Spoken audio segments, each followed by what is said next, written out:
Good day and welcome to the Sunday Night Hang right here on the Ben Coombs YouTube channel. You knew that because you're on the channel. My name's, I don't know, where's it look down there, Aaron? Jeez, I can't tell from here. But anyways, welcome to the Sunday Night Hang. I'm Ben. This is brother Aaron. We're hanging. Why? Because that is the whole point of this flipping show. And we've already got 25 people in here, not even a minute in. I said flipping.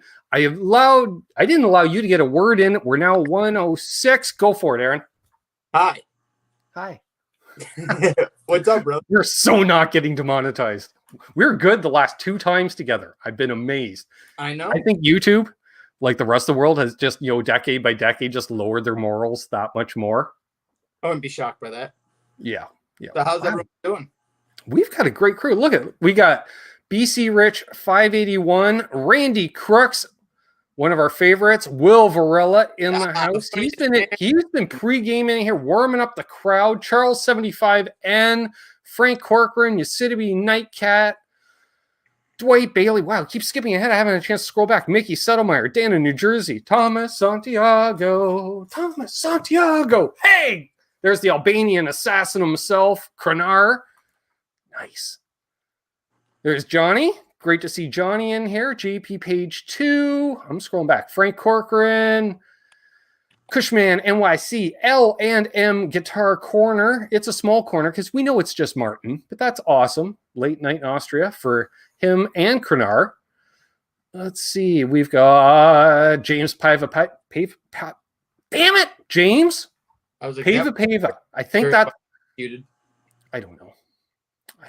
Tinkerbell's here. Awesome. EC Painter. Always a pleasure. My knees hurt. Great to see you. Martin Lemaire. Nice. Nick KB Music. Jeff K. Nixon. I think they carpooled. I Rock Z Blues. As opposed to, actually, you know what? In Canada, I Rock Z Blues. Yeah. Why not? There's Terry's 539 Gs. Mickey Settlemeyer. What's up, Mick? All right, Mick's in here. Yeah. All right. Zach Thong. Hey, Zach. All right. Now we're getting into the pre-gamers. So, yeah, there's Will mentioning 10 minutes. And all right. Yeah, sorry if we're a little late, folks, because honestly, we're just hanging. It's what we do.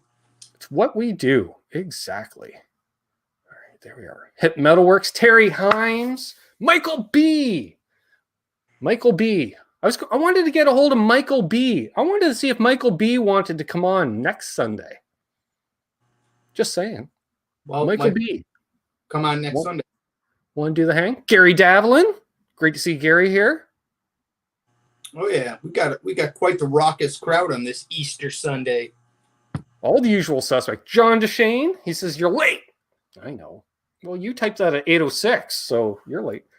Will was just keeping the crowd awake. And an FYI, Will, I had a turkey dinner tonight cooked by Amanda and Scott because I'm not sure who did what for the whole dinner with all kinds of fixins. And I brought home a bunch of leftovers. Lovely Janice. La la. Keith H. I had ham, Brussels sprouts, ground potatoes, cool bread. All right. We are 4:20 in. See what I did there? I see. And I already booked next week's guest.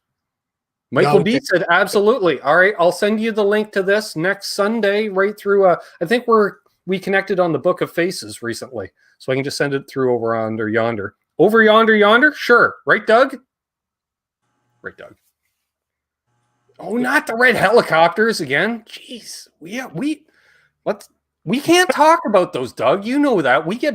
The last time we talked about that organization, Doug and I were banned in 176 countries, Aaron. I heard, you little crazy NAS Canucks. You think, right? You just think we've had some good hangs, and all they do is they're like, we're just not allowing you to advertise. This is not advertised. We're like, no, just no, guys. Whereas they went with us, they're just like, nope, pulled that plug right out. Well, they couldn't have done it to 2 more profane and blockable human beings. That's true. Yep. Hey, Chris Bevan. Great to see Chris in here. The Feel Button spent Easter driving home from the Redwoods. Nice. No Brussels sprouts. We had turkey with, of course, the cranberry sauce, right out of the can, the best kind. I love The mashed up potatoes, the mixed veggies, which was the peas, the carrots, the corn, the lima beans. You just got to throw a few in there. Eddie Van Haskell. Green beans. Eddie Van Haskell's here. What's that? Read his question. Who? Eddie's. All right, hang on. If you get a chocolate bunny, do you eat the ears or the feet first? I eat it, the eyeballs first. I eat it like a coyote or a wolf. I start with the ass. Oh, interesting. I go after the ears. That way he can Stuffing, yes. Lots of stuffing. Mahogany. Yes, we had the stuffing. Something else I'm forgetting too. Lots of stuffing. I brought home a lot. Because Scott always makes this huge family recipe of stuffing. Oh, so good. I just remember after Christmas, I brought home a huge Tupperware container. I'd finished a live stream. I'd go upstairs, just whole bunch of just stuffing on a plate of stuffing, because there's like apple chunks in there, big chunks of celery. Like, it was more than just bread. Well, Terry's trying, I think, to make it sound like he didn't have a delicious meal, but he did. He's got a Philly cheesesteak pizza from Domino's. That'll do her. That'll leave a mark. Yeah. 60 people watching. That's awesome. Thanks, Will. Well, welcome to a little Sunday night hang with Aaron and Ben. How we doing? Bam! Oh, he's already. I got me some sweet. Hey, I was driving to and from my sister's, so I did not partake in any kind of, Hey, Mark FX. L&M Guitar Corner. You eat it just like Ozzy, dude. Oh, yeah. Could you imagine, since it's been, Ozzy has said himself, he didn't know that the bat was real. Like, he ended up having to go get the shot afterwards because he didn't know it was a real bat. Could you imagine just grabbing something and biting into it and being like, ha, ha, ha, and then all of a sudden being like, oh, shit, that was real? Yeah. I'd have freaked the fuck out. I'm not even acknowledging that, Doug. Just saying. What's that corn dog saying? I can see Ben coming up with a remake of Hall & Oates Man Eater to something else. Oh, boy. There. My OCD, I was off kilter with the camera. I didn't like it. No, sir, I didn't like it.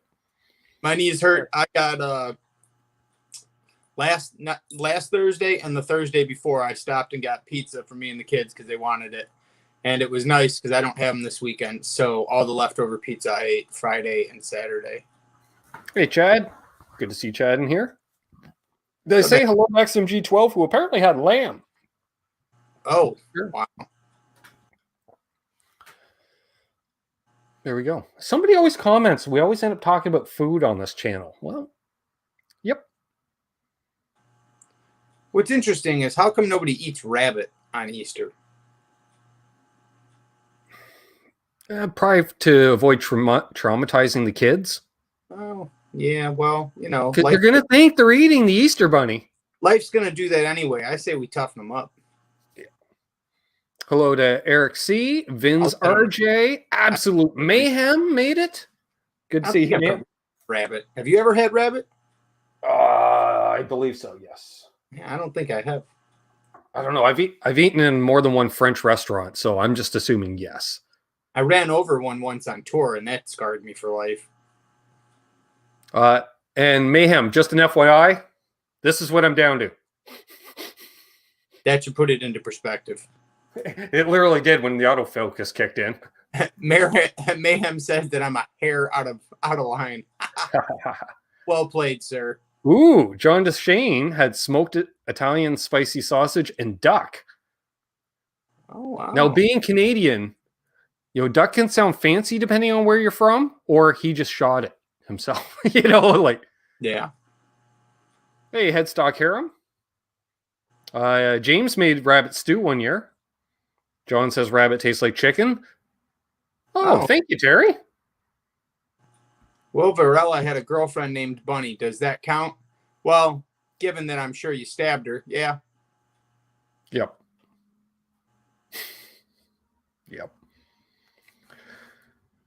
Nice. Tinkerbell. Liverwurst sandwich. Says today. Whoops. today I put up my new mailbox. I painted the Eddie's red stripe guitar. A good day indeed. Very cool. Then anybody that drives by, anybody that knows that's just like, yep, cool guy lives there. You know, we got a picker. We got a picker, folks. Better yet, why does a bunny hand out eggs? Glass sets, I could see. Well, or like all rabbits do it are hump and shit, so I don't understand. Well, that's Glossettes. I think he means chocolate covered raisins. Oh, well, that's a brand of Glossettes. They do chocolate covered raisins and peanuts in Canada. Oh, yeah, we got Raisinets. I should have put 2 and 2 together there. Yeah, same thing, different name. Glossettes is just the company, as I recall, like Nielsen. Meat tastes better with buckshot.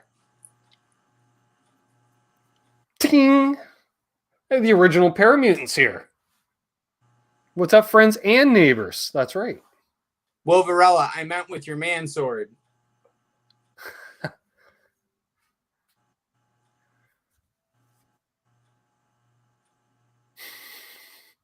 I'm just laughing at some of the comments. They're just like, this is why we watch, or is this why we watch? Yeah, it's one of 58 people watching. One of the two. Yep.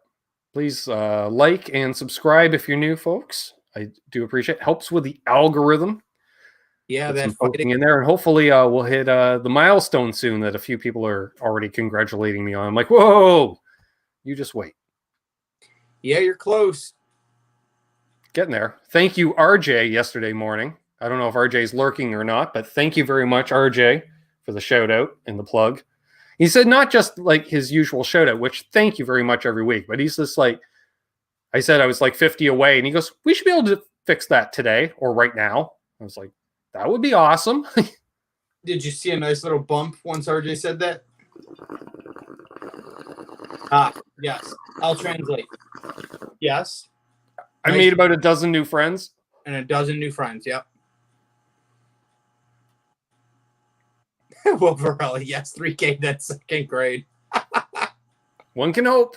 Hey, Guitar Man 45. Now, did I say hello to Dwight Bailey, the Hitman?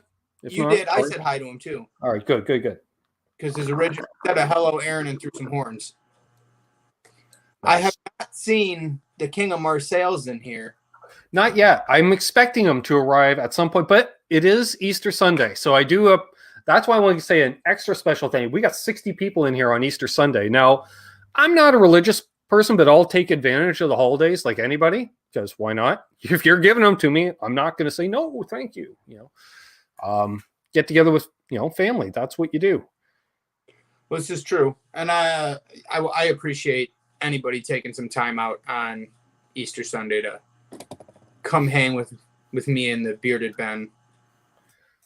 Hey, Chad says, no fair, I'm in Tennessee, only CBD here. It's strictly medicinal. For the most part.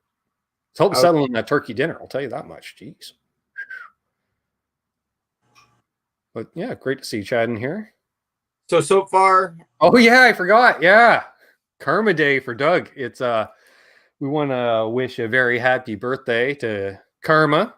Her birthday's on Easter? Well, it is this year. Oh man, that sucks. Sorry.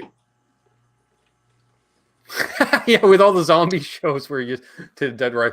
I got trolled a little today by a religious person on Twitter. So I say, yeah, well, happy Zombie Jesus Day to you too.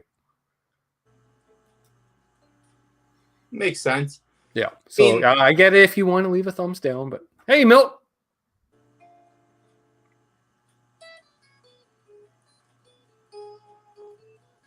Blackberry Kush and liverwurst sandwich. Sure, Cushman. Whatever rubs your Buddha. I might have a little well. I like to troll the trolls on occasion. You troll? Troll the trolls sometimes. So what's been going on in your world, dude? What's new? What's new? Here, anything you've got your I really missed an opportunity, Aaron, the last few weeks to go out and shoot some gear demos, like guitar demos, which are kind of the bread and butter of the channel. Like they do, for every pedal video I put out, if I put a guitar demo out, regardless of what the guitar is for the most part, it's going to get a 15-to-1 ratio in views over the course of 6 months. Well, why come you did that then? Why you missed it? Because we're back to full lockdown. Oh, Canada's getting ravaged, huh? Yeah, third wave. So I did see something about like half the Canucks team is 18 positive. Yeah. Some of them are having some massive issues. Exactly. So, like, technically, retail is still open at limited capacity, but let's be honest. Okay, I go to Ardens, a mom and pop shop. They're probably only allowed 4 or 5 people in the store, including the employee.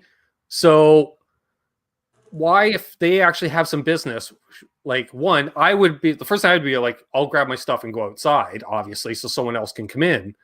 But, like, it's a hassle for me. It's a hassle for them. And I just don't want to inconvenience them. So I'm just going to wait, rough it out. I still got a bunch of pedals around here to demo anyway. So we get them out there. We'll still keep the content going. So, and the pedals, they get their 80 views the first day.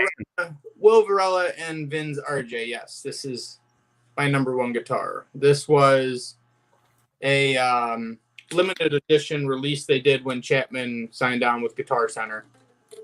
ML3 semi-hollow pro traditional. And this particular one was played by Mary Spender, which is not the reason I got it. I wanted the guitar as soon as they released the images of it. It just so happened that the only one in my district was the one that she happened to play in the Rob Scallon video. So I got it. Well, XMG says full lockdown since January, 5 more weeks to go in Ireland. Holy shite. Wow. Yeah, they just decided to turn off the month of April for the most part. Just for a month.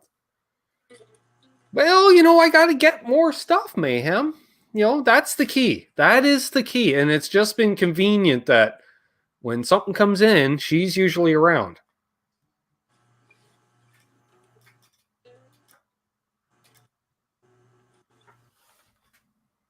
Oh, I missed him, Doug. We got Mike Jones in the house. Hasn't many. Yeah, it was small here. Basically, we had no COVID here until this week, and then bam, 30 cases in one day. Holy shit! Really? Yep. Yeah, sadly, it's mostly college-age students that have been going to and from home on weekends that bring it back to the area, because you go off to school in, say, Toronto, where it's around, and then they come back down here, do some laundry. I'd like to BC Rich. I'd love to do some 5-finger discounts at the old L&M. Yeah, I've been buying up stuff. You know me. I do what I always do. Chris Bevan says, Ben, check out Hellions' song, Bad Attitude, best lead/solo ever. Your guys' thoughts. That's a bold statement. I know my favorite solo is of all time. I don't recall that song per se. My favorite Milt, I believe it's either OG Kush or Lemon Kush, because it's from that P11 bag. We don't know what the P11 was. The label blew off during a storm or something. I don't know what happened. Dimebag Darrell, Floods. His solo in Floods is magic.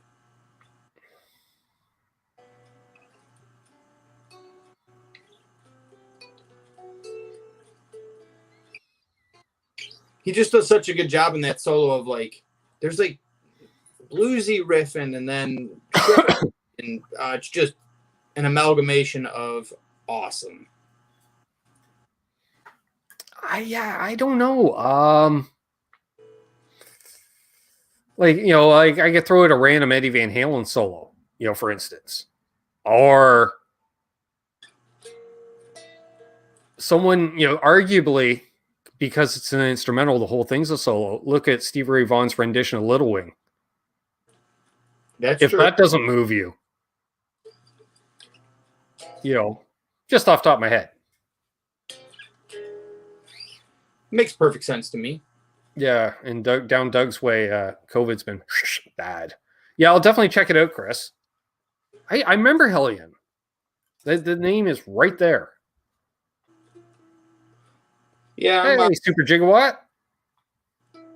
I'm interested to see with how much I love pedals if the metals Nice. is gonna do something extra to me when I get it. That's nice. Like, will it add an extra gain stage to myself? There's always room for one more gain stage, right, Aaron? I'd like to think so. The way we layer stuff now, it's just like, why do you have all those pedals? Yeah, but they're all on just kind of. They all kind of do their thing. Kind of. Right there. Don't worry about it. I'll be me, you be you. Nice. Blackjack Guitars in here. I think I may have missed him earlier. 67 people watching. Wow. Nice. I noticed we haven't had any of that long penis dude yet.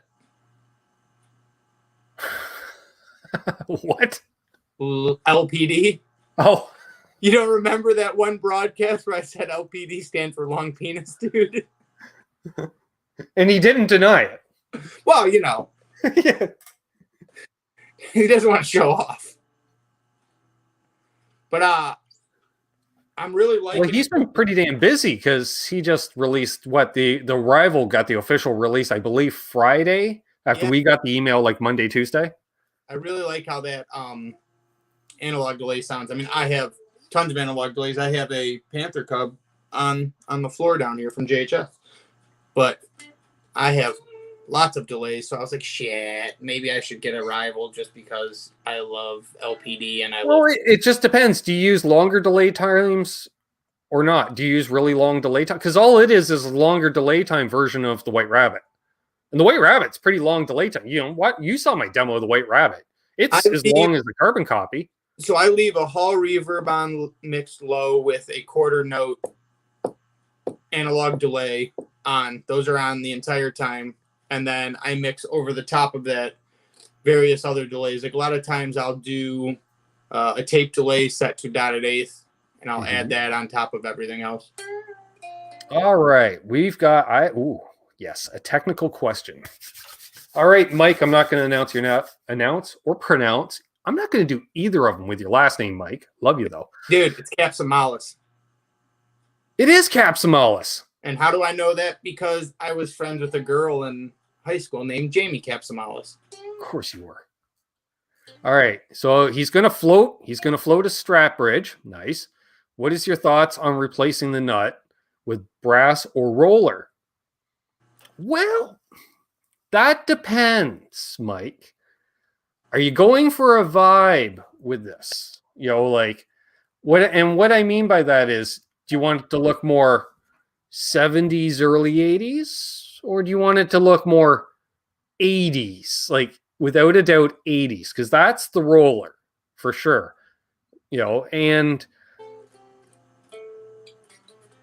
But the brass, that's a little more traditional. Now, all right.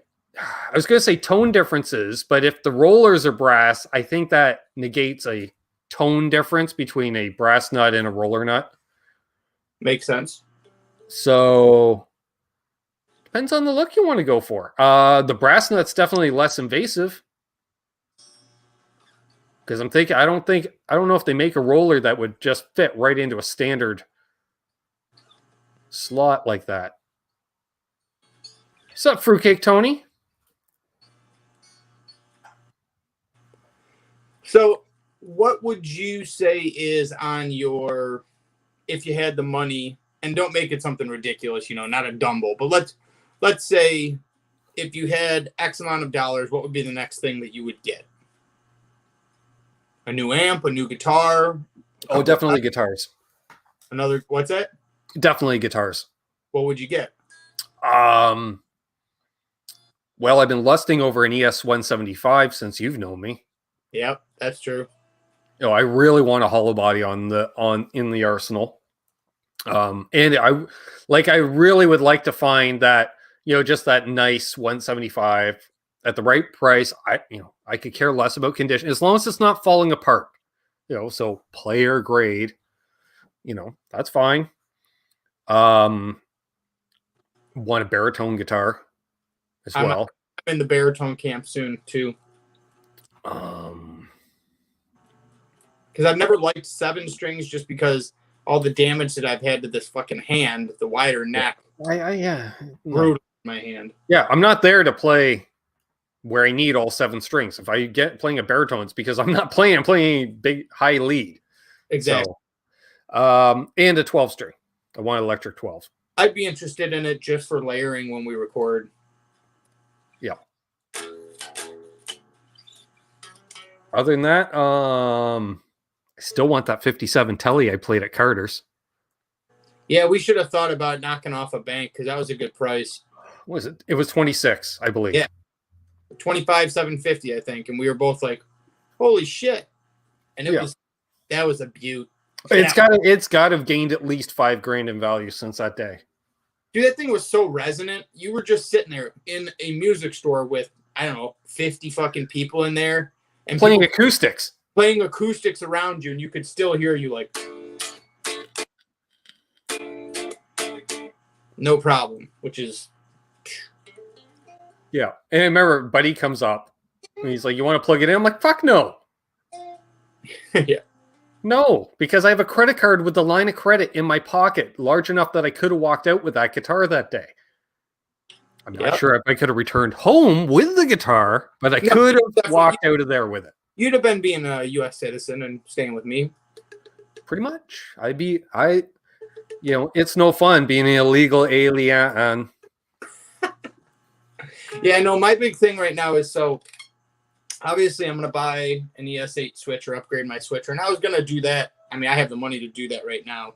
The big thing that I'm holding off on is, I haven't even done my tax. I'm doing all right on cash right now, but I'm waiting for the new Reverends to come in. You're going to be waiting a while. Yeah. I did, Terry. I'm waiting to hear back. I actually did remember when we last discussed. Yes, I did send off the email regarding some new... Actually, that was regarding pedals.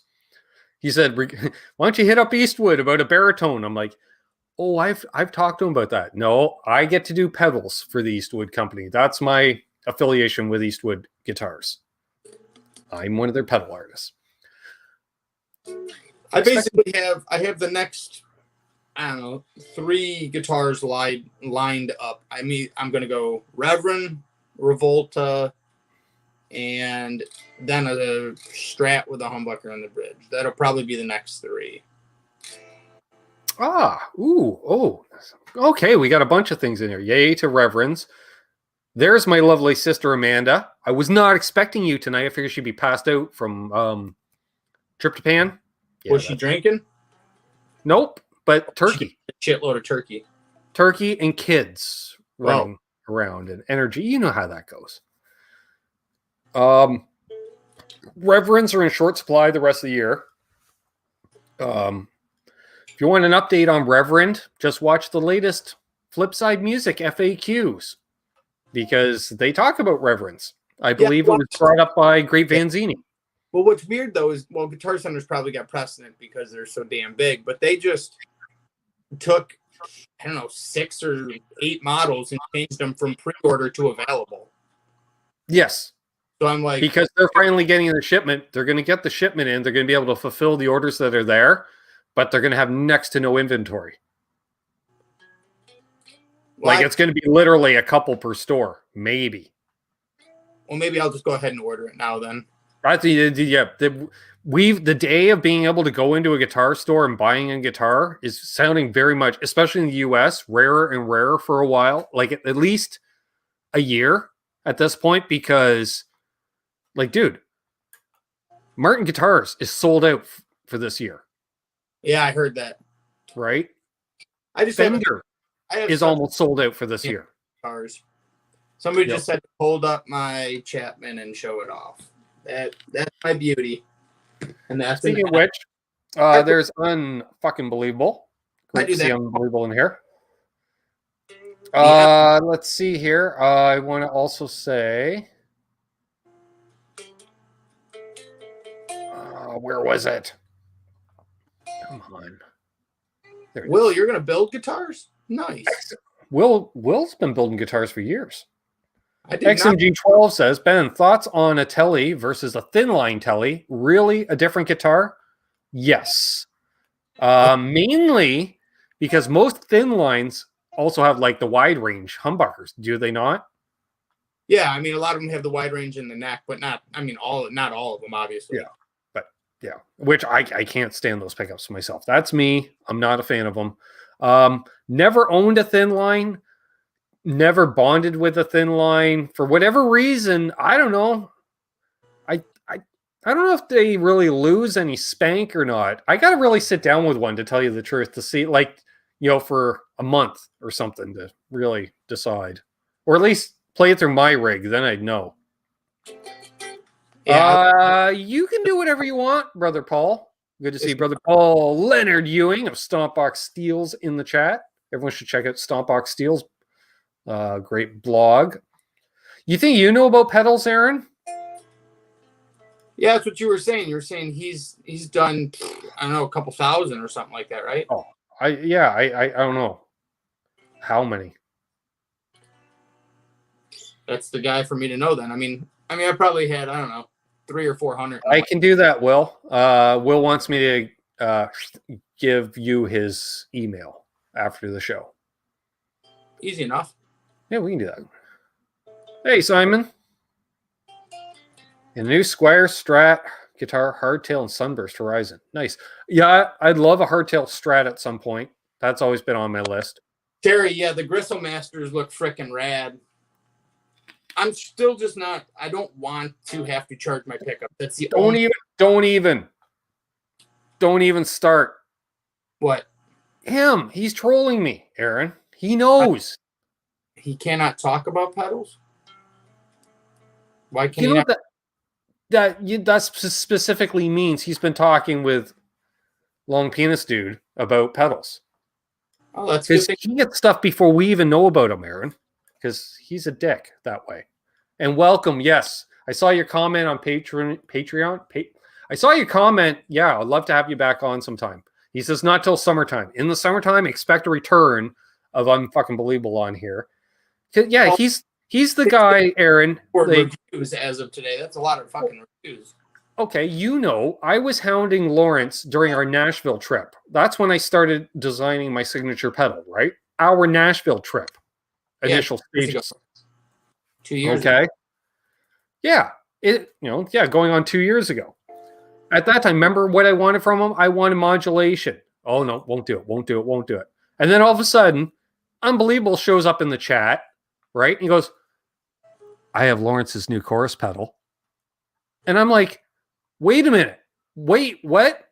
Since when does Lawrence do modulation? Brother David in the house. Which another channel everyone needs to check out.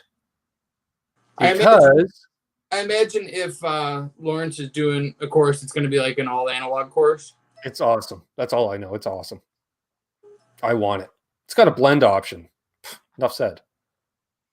I want to say, for those who don't know, I am now part of the crew over at Nez Says.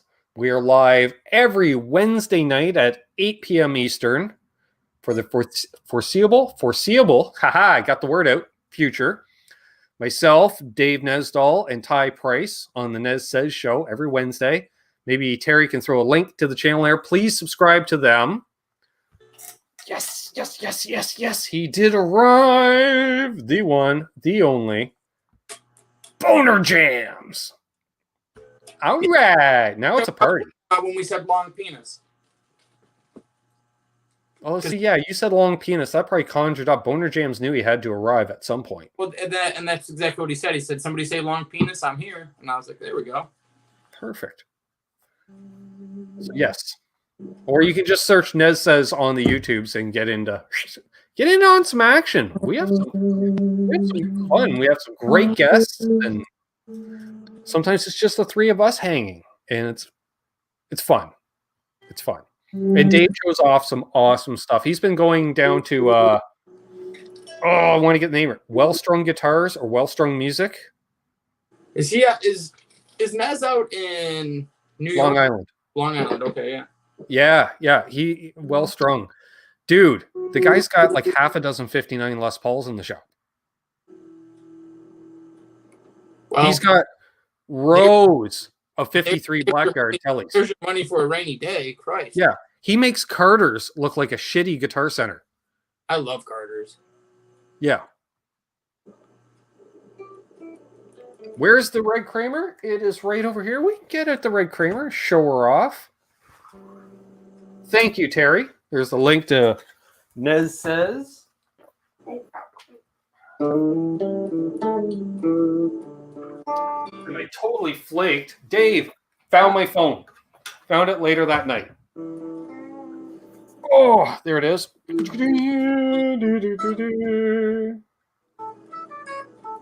we go. Right up Aaron's alley.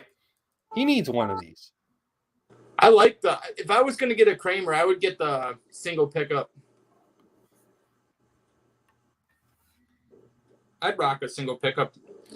Well, and you got to have one of these in the studio arsenal just in case you need something where you want to do a boom, because you're like, I needed this ambient detune and I want to be able to stay in tune while doing. This is a 86, Dave. I believe. I always forget. I think it's an 86. Focus 6,000 with a Duncan JB, a Sean Silas signature Bourne's volume pot, of course, an EVH D-Tuna. Well, FU-Tone D-Tuna as far as I'm concerned. And then, bam! Then we got the fun stuff in the back. We've got the old big brass block from FU-Tone. We got the noiseless springs from FU-Tone. We got the trem stop from FU-Tone. And when we got to, unlock the lock, we got the hex hider hiding back there from FU-Tone. That's it. Oh, wait. Titanium saddle inserts, for extra tone. Yeah, she's been hot rodded a wee bit. Just saying.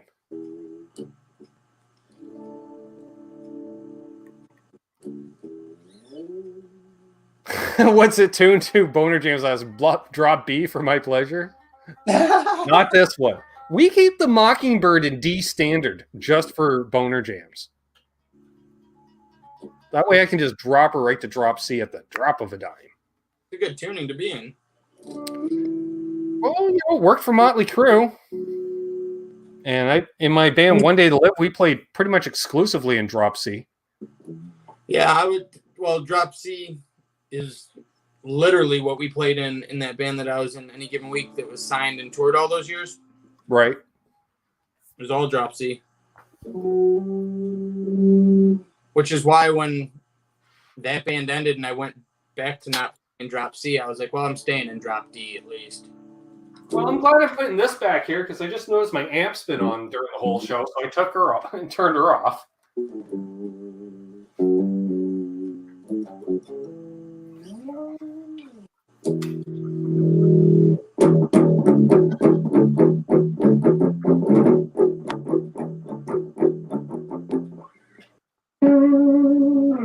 Zach Thong says, I have 2 guitars you would like. I bet you have more than 2 guitars I'd like. Drop C sounds good for all those bands. You drive a Chevelle. You don't listen. Well, you can listen to a Chevelle too. Just kidding. That's a Chicago band. Let's see. Krenar says, I have a YouTube question. All right, Krenar, I have a YouTube answer. In order to monetize, the 1,000 subs and 4,000 watch hours need to have happened in the last 12 months, right? Yes. Exactly. Over the course of 365 days, you need to achieve 1,000 subs or maintain 1,000 subs and maintain 4,000 watch hours or achieve 4,000 watch hours. And hello to Rory as well. Welcome, Rory. Is it bedtime? How wide is the neck on Aaron's guitar? Dave's asking. There is LPD. How what wide is it? Yeah. Not wide at all. I mean, well, it's not flat. I mean, this is like what I would call a standard C. Yeah, but how wide's the fretboard? I don't know. It's not wide. Yeah. How flat? What's radius? 10? I think this is a 10 to 12. I think it's a compound radius? Yeah, I think it's a compound 10 to 12. Of course it is. Rob Chapman likes to shred. Of course it is. I fucking love this guitar. This guitar is so fun to play. I like the finish on the headstock. I like that burst on the headstock. And you know me, that's as much of a compliment you're going to get on a Chapman. Well, yeah, you don't like Chapmans at all. I love them. But then again, I'm not one of those people that like, I separate the art from the artist. You know what I mean? Yeah. There's a lot of people out there that can't do that. If you don't like Rob Chapman, then you won't like his guitars. And I could give a shit. I like his guitars. And I like anything made out of world music. Like Schecter's guitars are freaking great. The Guild guitars are great. They all have the same neck. All of them. Of course you do. Boner Jams prefers finishing on the body. Of course you do. Of course you do. And tomorrow night, I should be wearing my Boner Jams shirt in honor of Boner Jams on Canucks with Guitars with myself. If you wore a Boner Jams shirt with his face on it in honor of anyone else, that'd be fucking weird now, wouldn't it? Well, that's true. But, you know, look at that face. And I have that on a T-shirt. I've seen the T-shirt. I know exactly what you're talking about. It's epic. You're jamming some boners. No, Krenar, because once your time is floating, don't worry about it. And as long as you keep progressing, you know, you get a few more views than you did yesterday type thing. The year ago that you're losing on your YouTube career, we'll call it, don't worry about it. Because chances are your views tomorrow is going to exceed what they were a year ago, in theory. As long as you're moving up, doing better than you were this time last year, you're ahead of the game, buddy. Look what Boner Jams wrote to you that time. And I will say to Krenar, too, if we need to get Krenar a boost, why don't we have Krenar on here one night? You're awake, Krenar. You want to come on one Sunday? You let me know. All right, so where are we? Well, no, wait. All right. No, I read Lawrence's comment. That's just as bad. Nice. A BJ shirt? Oh, I'm not going to wear that. I got kids. I was like, I got little kids. I can't have Boner Jams anywhere near them. Yeah, you can only wear that shirt on when they're not around. Which is one day every fucking 2 weeks. Today. Will wants to comment on his YouTube career. I lost my subs in the settlement. I love Will Varela, man. All right, Krenar, hit me up, buddy. We'll make her happen. They don't like Rob. A couple of people like Rob. I've met him once, and he was nothing but wonderful. So, I mean... It's about, I'm like, go talk with your friend Rob over there. Because I remember, like, you're like, hey, there's Rob over there. I'm going to go over and talk. I'm like, yeah, go for it. And then you came back, and then you wanted to tell me about your conversation. I'm like, I don't care, dude.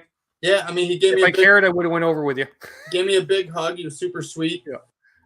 So, I mean, but that is how you should judge people. You should judge them on your experience with them, not other people's. I just judged them based on Ike's experience with them. You're allowed to do that. Yeah. Yeah. And it wasn't, if somebody slightly screws somebody over that I know, and then it's like, yeah, it's not me. But when you royally screw over a friend of mine, yeah. Anyways. Hello to the one, the only, the weird one himself. Projection, Sean Pierce Johnson. Sean, hell's officially freezing over. You got me to watch a church channel because I wanted to watch you play. You sounded good. Sounded good. Nice. It's nice to see a few of the YouTube community members out there expanding into that, especially with the way things are these days. It's probably one of the top gigs out there. I want to say Brad Guitar Miller also played at his service today. I don't think I've seen him in the chat, but he did mention that to me in a chat earlier today, which was awesome to hear. And Sean's appreciative. Nice. Of course he is. Sean's a sweetheart. Oh, I should also tell him. And did I say a proper hello to Sir Lawrence of the Pedals, or as you called him, Long Penis Dude? That's the Long Penis Dude. That's my guy. I love him. Yeah. He sent some pedals over to our homie, Gabor. Nice. Yep. And Gabor unboxed them and got to check them out. And I left him a comment, and then he wrote back, and then I wrote back, and then we were just loving on Lawrence. Gabor's awesome. Oh, yeah. I like Gabor. Which been on the channel alumni, Gabor. Go to NAMM and hang out with us because he'll fit right in with us and CGS. Exactly. Mickey's not a fan of jumbo frets. Neither am I, Mickey. Neither am I. Yeah, see, I've never really had a preference. Like, I like nickel frets. I like stainless steel. I like jumbo. To me, every guitar, it depends on how it feels when I play it. Because I've gone off of the like, oh, this is the spec that I like, and then I've played something completely different and been like, I love this guitar, and it is counterintuitive to everything that I would normally love. So I got rid of the whole spec sheet and just started picking them up. There's the one, the only Randy Crooks. He says, I'm thinking of getting a fuzz face. It's a good idea. Perfect example. I wanted a Rickenbacker 330 forever. I got a brand new Rickenbacker 330 in midnight blue, and I spent 3 years trying to convince myself that guitar didn't suck.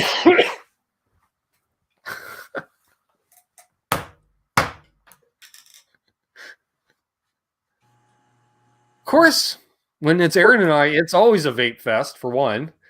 Hope everyone has a great week and stay safe. Happy day of resurrection. Speaking of resurrection, time for Walking Dead. And SPJ is about to go spend some time with the wife. Also another lovely human being. Tell her I said hello. Probably going to watch Walking Dead. He could be. I don't know. Awesome. I need to start from the season after they saved Negan. I've never seen an episode. It was really damn good. And then yes, thanks for stopping in, Sean. That's awesome that you did, brother. We will see you not this Thursday, but next Thursday for SPJ Live. And also, he's doing some kind, I'm not going to say necessarily Stompbox Saturday, but let's call it something Saturday, Aaron. You know, because it's not necessarily a Stompbox Saturday lately. Every week. We get something, though. Yep. So it's something Saturday. Trying to relieve anxiety going to fretless. What are you, insane, James? Why would you want to go fretless? That's bass player talk. That sounds like jazz talk. Well, you borderline play fretless, so I don't know what there's trouble. My least favorite Miller. I say my least favorite, Aaron, because he always says, oh, there's my favorite Coombs, and he's never talking to me. Oh, I see what you did there. You know, he could be my lead, but he's my string guy for the last year and a half. So thanks, Brother Brad, for the strings the other day. And Brad's got the new company going on there. Do you know about that, Aaron? No, what's Brad doing? Pedal to the Metal Guitars. Oh, nice. Online orders, I'm assuming? Yeah, I think he's got an eBay store, one of them eBay stores. Okay. And I know he's doing like the fret rocker. You know, he's been working on a fret rocker for a while. And it's cool. And I have a prototype, I'll call it. And I've been using it, I don't know, for a year now. I know Phil McKnight has one and loves his. And yeah, he's kind of going into production on that. And well wishes and positive vibes that it's a success. Yeah, absolutely. Everybody should be successful in things they're passionate about. Yeah. See, there. This is what I'm talking about. Exactly. Right there. My favorite Miller. Yeah. Although, yeah, my sister got her first replacement strings and some stickers or decals. Simon, what Black Star is it? Nice.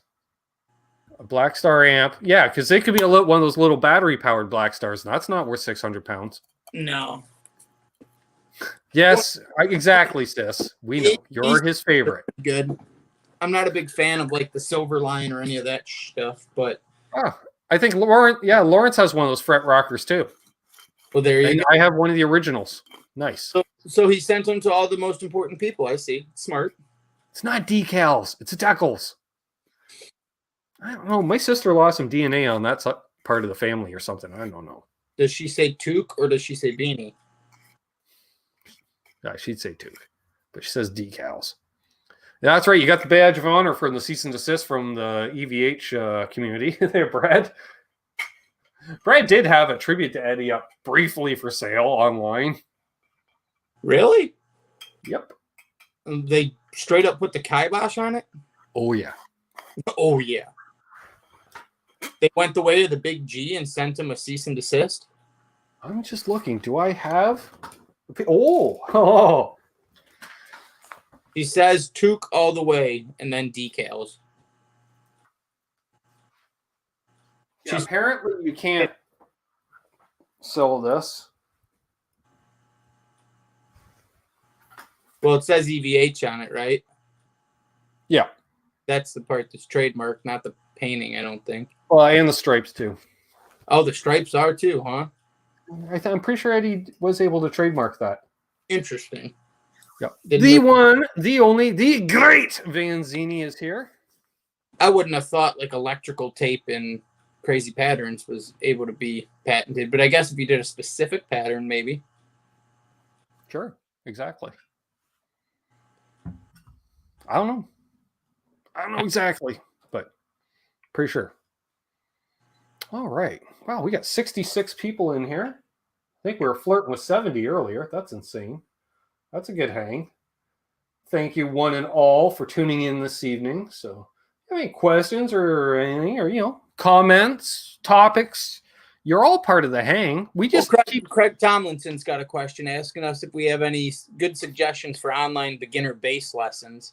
Scott's they're good, I've heard. Jamie the bassist. Does Adam Neely have anything out on bass lessons? Not sure. I like Jamie the bassist. I met him before I ever knew who he was. I didn't know he had a pretty successful YouTube channel a couple years ago, but he was just a guy hanging it with myself, JJ, and Steve from Boston. And Steve's just like, "This is Jamie." And Jamie's like, "Hey, how you doing? I'm Ben." Blah, blah, blah, All right. See you, Janice. Have a good one. Bye, Janice. Sean Zimmerman. Oh, take Janice's spot. Great show. Yeah, Jamie, great guy. I'm sure he does all levels of bass playing because he's Jamie the bassist. Well, it makes perfect sense then. Yeah, it's kind of what you do. Ironic if it was like, I'm Jamie the bassist and I have nothing but guitar lessons. I play guitar. Yeah. I'd be like, that's one of the ironic false adverts. And that's to celebrate Boner Jam Super Chat. Sure. Like you needed a reason. Cool. Oh, that one kind of, yep, that was a good one. I packed her right in. Yeah. I love the varying degrees of Ben and his plantum. I actually coughed that time. I'm well versed in them. I've seen how they go. It's like a speedometer. Excellent. That's what I like to hear, Charles. Will gives marriage advice. I'm assuming his advice is don't. Yeah. Be the same one that I'd give. I've got a confession to make. I'm starting to love the nines on my Tele-shaped object. I always bend nines out of fucking tune. So, I like how they sound. I like how they feel. But when I play like any regular chord, probably just because I'm not used to them. If I played them more often, it wouldn't be an issue. What do you use? 10s? Yeah, 10 to 52. Yeah. Ooh, 10 to 52. Even drop. Wow. Yeah, that's heavy. I was thinking about moving up to 11s because I'm bending. Oh, that's gonna no, dude. All that's gonna do is tighten up your lower strings up by a few thou. It just means it's gonna make bending notes harder. Well, my high strings are what I would want thicker. Like my low strings are already 52. They're lower than normal 10 to 46. So I would leave the low end where it's at. I would just want to go up on the E, B, and G. Yeah, like an 11 through 52 set. Yeah, exactly. just move up. Why are you working so hard? Hands are getting stronger. Plus, Then again, I still have 11s on that Gretsch right now. I haven't changed them out yet. I heard you playing when we came in. You weren't having any issues with it. I also wasn't bending any notes, really. You doing a little quarter note bends, a little, like a vibrato. That was about it. I also like, if the world's going to truly open back up and we can go back to playing shows and the adrenaline runs, I like heavier strings because you can beat the shit out of them. Well, also, that's Fender scale length, too. I thought it was Gibson scale length, but it's actually Fender scale. Oh, yeah. Yeah. That's because Richie breaks strings. That's why he puts 11s on everything. Although I do love 11s on his Tele. There's something about 11s on a Tele, too. It's a different sound. Like, ideally, like if you're recording 2 Teles, one with 9s, one with 11s, it's going to sound like 2 different guitars. Yeah, totally different sounds. Well, that's like on the last record that we put out last year. One side was the 10 to 52s on with P90s, and the other side was my Les Paul, which actually has 9 to 42 that was on it when I bought it. I just haven't got around to changing them. Exactly. It's got the mojo. Well, yeah, I don't play it that much. It's a nice guitar, but it was more like I got a good deal on it. I was helping a friend out rather than them getting bent over a barrel at Guitar Center. So. Exactly. I mean, I have it. It sounds good. I like the humbuckers, but although the length on my Ernie Ball, I went from 10s because when I got it, it had 10s on it. I dropped it down to 9s. It lost some mojo. I have to put it needs 10s. It wants 10s. Yep. I was like, sorry. Like I knew right away. I was just like, sorry. I'm just too cheap to cut them off right now, but you will be getting 10s again. I also think guitars will tell you what tunings they like best, what strings they like best. Like they're not. It's all proposition. My number one, that white Tele, I've run a variety of gauges on that thing, and it's just like whatever. I don't care, just whatever. And I rarely even have to touch the intonation, even changing gauges and stuff like that. Like it's pretty stable guitar. Since I've had it, I've played the shit out of it. Crazy enough. Simon says, yeah, can you mix strings on different gauge? Sure. That's where you like Ernie Ball is really good for that because you got your everything. Like forget about your 8s, but 9 through 42. Then you got your hybrid 9s, which is half 9s, half 10s, which is a 9 through 46. I would use those when I was tuned down a half step. I think they even go as low as 8 now. I think they have 8. Oh, yeah, they do 8s as well, but I don't think they do anything between the 8 set and the 9 set. Those are both standards, like an 8 through 38 and a 9 through 42. Then you have your 9.5 gauge, which is 9.5 through 44, which that's what I have currently on that Tele is 9.5s. Dude, those are cool. Well, Will's right. Strats are meant to be played in E flat, without a doubt. Seems like it. Yeah, they sound great. Then you got your 10 through 46. They 52. They might do a 10 through 48 set. I know they do an 11 through 48, and 11 through 52, 11 through 56, 12 through 56. Yeah, I've been on 10 through 52 now for probably the last like 6 or 7 years. So I'm comfortable on the 10 through 52, the Ernie Balls, the opposite of how I like my women. Okay. Brad Miller likes the hybrid 9s, as I call it, the 9 through 46. Let's see if you figure it, because they're called. Chad says 8s are just asking to break a string. I did break strings back in the day when I ran 8s that were Dean Markleys. Not like the blue steels, your regular Dean Markleys that had the old, Dave Nesdahl would know, the old like covered bridge, old barn or something, like super high contrast, like it was just in different colors based on the string gauge. Those Dean Markleys, I used to snap those like sons of guns. And I did try 8s on my Les Paul, Dean Markley 8s with Les Paul. Ooh, thin sounding. Shrill, you may say. Well, you're right. In a former life, opposite. Because the strings are called skinny top, heavy bottom. So I said my strings are the opposite of the way I like my women. All right. We hit 60 likes. Awesome news, Will. We got 60 people watching with 60 likes. Nice. Can't argue with those Randy results. Crooks is rocking the 9.5 on his GNL. He's digging them. Yeah, I think that 9.5 set, they really seem Big fan of nice on like a Tele or a Tele type guitar. Jeff K asked, Ben, when you switch string gauges, aka 9 to 10s or vice versa, do you need to reset up the guitar every time? Maybe. Basically, when I change string gauge, you'll check all the vitals. Like you'll check the neck relief. Sometimes you might need to tweak the neck a bit. It depends on how stable that neck is. There's been some times like that thing. I can go from like a 9 through 42 to a 9 through 46. The neck doesn't care. It's not that much different. 10 through 46, I may need to just tweak it a hair to compensate the extra string tension. Same thing. This started 10 to 46 and is now 10 to 52, and I didn't have to do anything to it. There you go. Intonation sometimes. Again, it also depends on like if you're using like a Peterson strobe, if you're intonate like a real high quality tuner, you probably have to reset the intonation every time you change string gauge because it's that perfect. But if you're using your standard pedal based or a snark especially or something, they're not quite as accurate. You probably wouldn't even need to change the intonation, and more times it's not. Maybe the G string, just because it always wants to mess with you.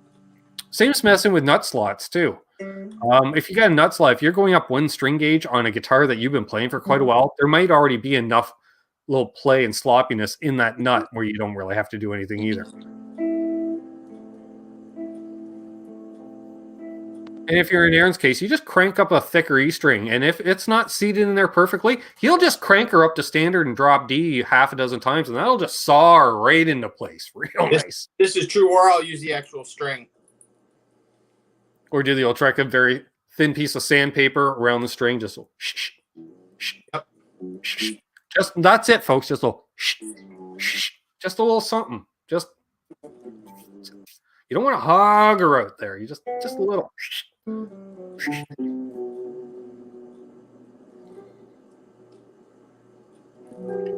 Keith liked the hybrids for a while, but then they went off sale. Yeah, exactly. Lawrence has had a long day by the sounds of things. And it's still early for you, bud. It's only, what, 6 and he still got another, like, 4 hours of making pedals. Yep. Sure, let's release a whole bunch of new pedals and rebrand and be awesomer. Your fault. Yep, his fault. Has he given any indication on when said chorus is coming out? Not to me. He's been rather radio silent in that department. I'm looking so forward to playing it. I can't wait. Same as if and when we ever have time to design the phaser. Yeah, I mean, I'm still in love with the Vermin. I use that damn thing religiously. I love letting pedal heads play with that thing because there isn't anything else that sounds like it. It's got its own mojo.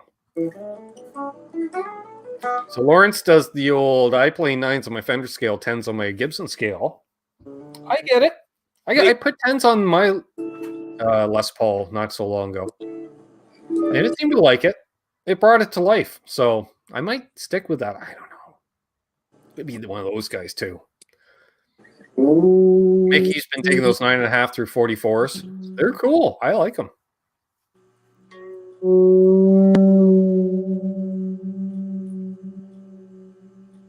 Simon uses all kinds of strings. Nice. All right, so the reverb should be out soon, or May. Hang on. Well, that's soon. Chorus shortly after. Tap delay shortly after that. Now you're talking. Just carpet bombing tone, Aaron. Just carpet bomb. What? Limited. 4-knob limited Vermin should be out this summer. You son of a bitch. All right, I'm going to be texting you because you know my affinity for that pedal.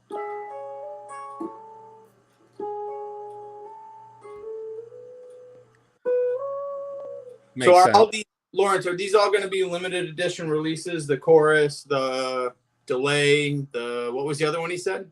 Reverb, right? Reverb. Yeah. Are these limited Yeah, I edition? would imagine they're all limited releases to start with. Gotcha. Is this where we beg for all of them, Aaron? Where you beg for them, yeah. Please. I don't need the Dutch, but I'd take one. But no, I got the Lost Dutchman. That's never leaving my board. I don't need the tap delay because I never use tap delay. All right. Oh, holy shit. Okay, so the reverb, chorus, and tap delay are production. Everything else is limited. Hell yeah. I want that chorus. I need that chorus. I want that chorus. Limited edition means no deals. You shush, Brad. You just shush. Yeah, that's right, Will. Let the begging begin. Oh, yeah, and a vibe sometimes this summer, too. Yeah. I might fly out to fucking Arizona and come hang out with Lawrence for a little bit. You just want to hug him. Might as well. Got nothing else. I get it. I could fly out on a Friday, come back on a Sunday. How's your soldering skills? Not as good as they should be, but I should let him update me on that because I'm gonna redo my pedal board, as you know, the monster board with the new switcher, and I want to build all my own custom length cables for it. And you don't want to go solderless. Fuck no. And then on top of that, I am gonna rebuild. I have the body of a 1967 Kingston Tele. That's right. And I'm gonna buy a. Dang it! Why don't you highlight the 68 stacked? Yeah, I seen he posted a little bit of that. Yeah, that's coming out later this year too. Symmetry, hello, loves to solder. Huff and fumes, huff and fumes. I want to build that Tele, so I'm gonna get a Warmoth neck. I'm gonna get some Freyland pickups. Because the only thing that's still alive and in good condition is the body. So, and I mean, I can use like the original because it's all, you know, weathered and patinaed and everything. So it's like I can use that body. I can still use the control cover, the knobs. The knobs are cool because they actually have like a V and a T etched into them. Right. Damn it, lost my train of thought. Damn it, that happens. Solderless is asking for trouble. I like that. All right. Lawrence says easy peasy. Got a soldering station with a temp control. Exactly. Thank you, Terry, for posting the links to Aaron's channel. Check it out. The band's been doing a podcast. Talk about this, that, and the other thing. Yeah, it's been fun. We're 7 episodes in, so basically we practice every Wednesday. I put up a one little Wicked Wednesday video of random shit that we've said and played that day, and then we also shoot the podcast. I edit it, and then that goes out on Friday. There he is. The one and the only. Bent Tom says, Lawrence, if you want to borrow my Sabatius to test against the vibe, let me know. I want that long penis dude vibrator the most. Call it the long penis dude vibrator. That's what I'm talking about. And release it like April Fools, but the joke is, no, it's a legit pedal.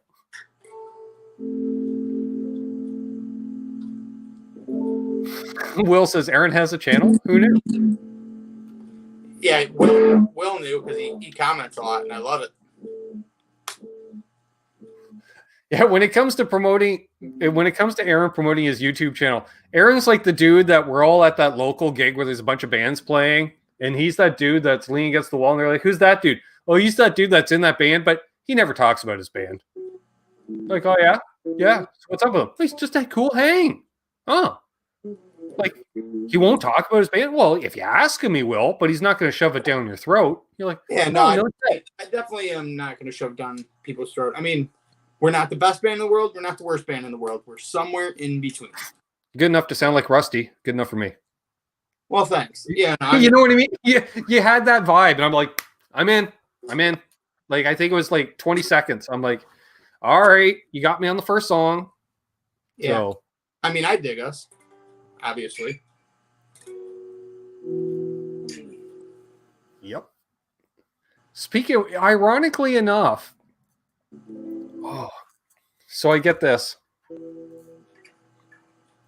I gotta read it properly. So I get a text from my, brother in mayhem, Richie Shanahan. Trivia time.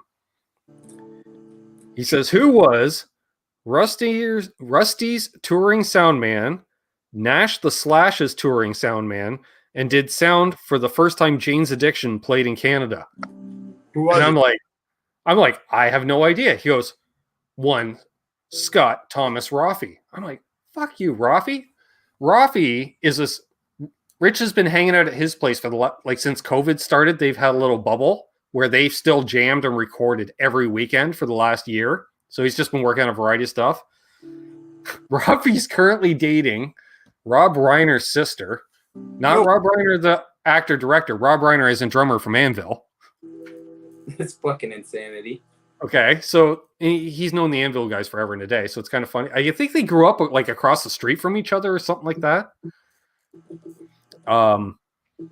So yeah, and so he's like, Rafi. I'm like, no shit, because Rafi also, like, I met him. He did sound at Larry Palooza every year, which was a benefit festival put on locally just north of Frankfurt, Ontario, which is town just east of here, north of Trenton, where I used to live. It's like 10 minutes up the road. Hey, Tito. So, and Scott always did the sound.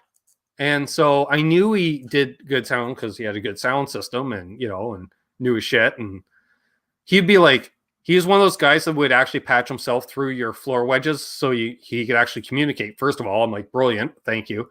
And he's like, so what do you need? I'm like, since this is just me, can I just have more of me over top of the band? That way I don't need to turn that up back there. And he's like, done. I'm like, perfect. So it just sounds like you're on lead all the time. Yeah. Like, perfect. Thanks. He goes, so what about vocals?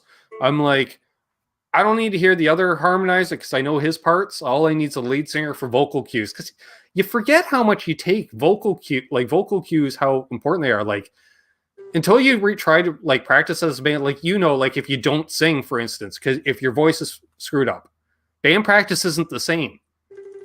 I notice it more when we write. So like, if I bring a song to the band, because songs happen in all different shapes. I might have something completely written.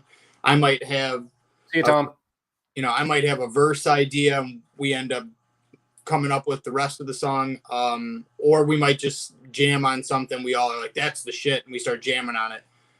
Whenever there's something that's being jammed or written that doesn't have vocals, it's totally different because they're listening for cues and making sure that whatever they are trying to do doesn't step on the vocal melody, or Eddie's not blasting his nuts off while I'm singing. I was going to say Eddie probably would notice it most because that's what traditionally our biggest problem was when the singer wasn't there. The drummer was lost for cues because I didn't realize how much the drummer played off the vocalist because it's not my world.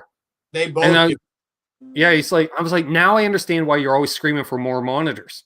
Because he's like, I don't care if I hear the guitars. I need to hear the vocals. Well, what's funny is it's like... See you, Lawrence. I feel like a lot of welcome PJ in the beard. Oh, bye, Lawrence. I feel like a lot of it ends up being accents and stuff. If the vocal melody has a dun, dun, dun in it, then there may be some kind of accent, cymbals, bass, and... drums. Because you're playing off the vocals. Yep. Exactly. Interesting stuff you discover when you're in a band and the singer can't make it for band practice. Just saying. On the other hand, you end up with Pink Floyd type stuff otherwise. Where it's just complete, almost ambient as a band, if that makes sense, because you're just playing off each other so much and nobody's leading the way necessarily. And then someone can come in over top and just, it's like the ultimate side project, side band in a way. You're just there. Okay, put something over top of it because we've done this whole layer. And generally it can't be vocals. It's almost like it has to be a lead instrument of some kind to weave through over top, unless you start doing weird ass Robert Plant shit. Yeah, I can't sing that high. I mean, I can sing pretty high, but not that high. Dang, Lawrence. We used to practice 4 nights a week and invite the singer 1 night a week. Oh, that's harsh. Luckily, Mic drop, and then thanks all. See ya. I was like, if you don't invite me, you don't have any guitar. So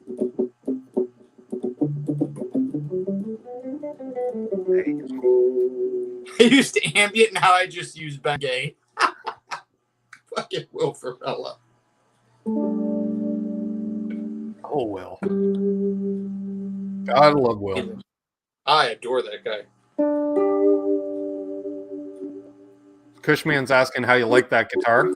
It's pretty much, it's up there for one of your top ones, is it not? Yeah, right now my two, I mean, my Chapman's my number 1 and this is my number 2. Until my new Reverend's afoot, then that will be my number 2. Yeah, ironically enough, the guitar in the thumbnail tonight wasn't even your guitar. No, that's Eddie's. I use that one for they have a doctor's appointment, so I don't feel like bringing my shit and letting it sit in the car during my doctor's appointment, and then at work, then I'll just use Eddie's. But otherwise, the nice thing is I have my own cubicle. I'm one of the few people that has their own office. So Alex brings his bass and puts it in my office, and then I bring my guitar, put it in the office, and it's good. But if I've got shit beforehand, before work, then I don't. Yep, been there. And it's a Mexican Tele. I like Mexican Teles a lot. Great Fancy says, "Oh, a Reverend? Which one?" No, that looks like a Squire, is it not? No, he's saying I mentioned I'm gonna get a new Reverend, and he's saying, "Oh, which Reverend? This is the J Mask Squire. I'm either getting, I'm between the new 6-gun, which is humbucker P90, or a double agent. I've owned a couple of Reverends in the past, but I can't decide if I want to get the Reverend OG, which is what I've had before, if I want to get the Reverend W, which is more of like an offset like this with the hum and the P90. I haven't decided. Part of me wants the 6-gun because I think it looks the coolest of the 3. I mean, I don't know that I would use that often. I don't know. If one wants, out there in the old Googleverse here, wants to get a Reverend, I would just say, use the link down below for Flipside Music. They're a Reverend dealer, and use the affiliate link, and that helps a friend out. Just saying. Tell Ike and Dylan that I sent them. Well, they'll know if you use the affiliate link. If not, tell them anyways. Speaking of which, I wanted to mention, the Reverend, and then, there it is, right in front of me. Eric Steckel. What do I think of Eric Steckel? Like him. Great player. I played the Banzini. It's an excellent guitar. Friend of the Nez Says channel, Will. Eric Steckel's been on there once, if not twice, on Nez Says already. So you may see him on there again. Ben, you played the Crosscut when we were in Anaheim, and we stopped to check out the new Reverends. They're the LP-shaped ones. There's the Roundhouse and the Crosscut. So, yes, you played. Those were the guitars that we played of Reverend out there. Yeah. All right, see you, Kanar. Have a good one, brother. Don't forget to email me. We'll set something up soon.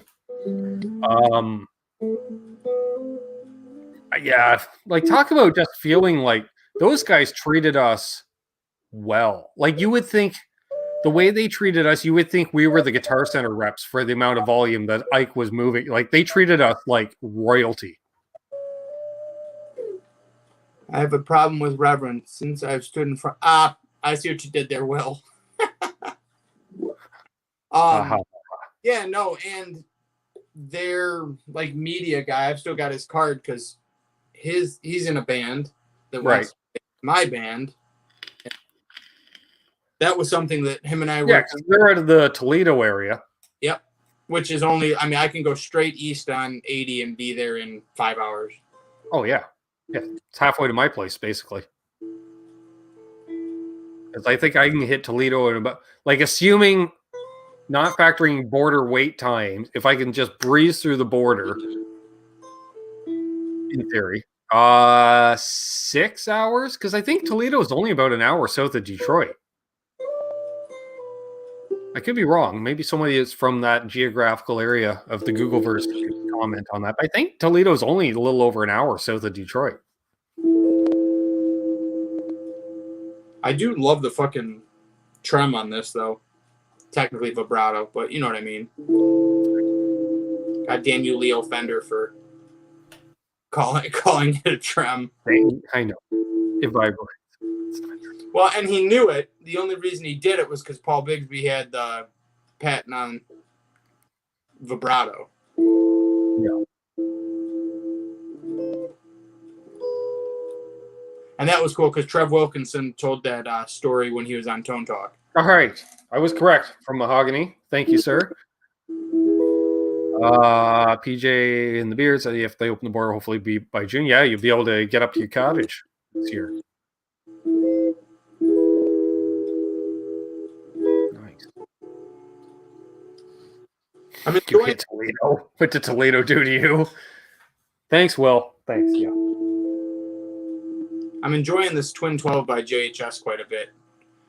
I've been near Toledo. I've never actually, I don't think I've actually been through Toledo. Like literally, because when I went to Fort Wayne, Indiana, it's like they go, you get to Toledo, but just before you get there, just hang a right. I'm like, all right, I can do that. And then just drive that way for a few hours and you'll hit Fort Wayne, Indiana. I was going to say, I don't think I've played in Ohio in a couple of different places, but I don't think I've played in Toledo.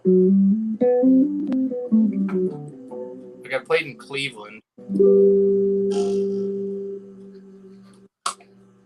They got a nice little short track there, Toledo Speedway. I can tell you that. Legendary track.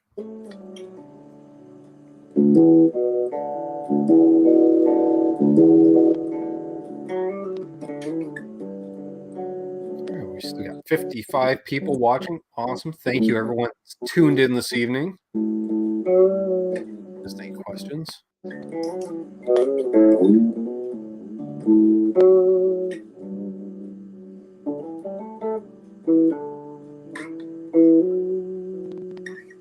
I hit the wrong button. I was like, where did you go? I don't know what I hit there. I think I didn't hit the end broadcast. All of a sudden, I'm like, how did I just kick myself out of my own show? I hope it's still going. Yeah, I was like, what the fuck? Been to Sweetwater. That's why I went there. I was like, why did I go to Fort Wayne? That's why. Sweetwater. Yeah, Gear Fest. Yeah. May do it again, but hassle. Because considering they don't like Canadians enough to allow us to register for Gearfest. I was going to ask you, do they give you any trouble if you buy something at Gearfest and then you're heading back? Does the border give you any trouble, like bringing in musical equipment? Oh, you assume I declare, first of all. Good point. Yeah, but no. Well, the way I see it, I didn't declare anything, I think. Oh, no. Did I? I think I declared my Keeley compressor and half a dozen packs of strings I bought, because strings were on for like $250 a pack US. So I loaded up on like a dozen packs of strings. I think that's all I declared. And then I bought the Kramer there. Oh, I didn't know that's where you got that. Yeah, I didn't buy it from Sweetwater, but I bought it. They had one tent that was a flea market. Nice. So I bought off basically a local pawn shop from Fort Wayne that had it. Because a friend of the channel, Blackie, when I showed the guitar, he goes, I know that guitar. I played that guitar. And then he went into the pawn shop later to confirm. He's like, hey, didn't you have a Kramer here? They're like, yeah, some Canadian bought it. Some Canadian, a.k.a. Ben. Yeah. So what I did was I bought it used. It didn't have any kind of a case or a gig bag.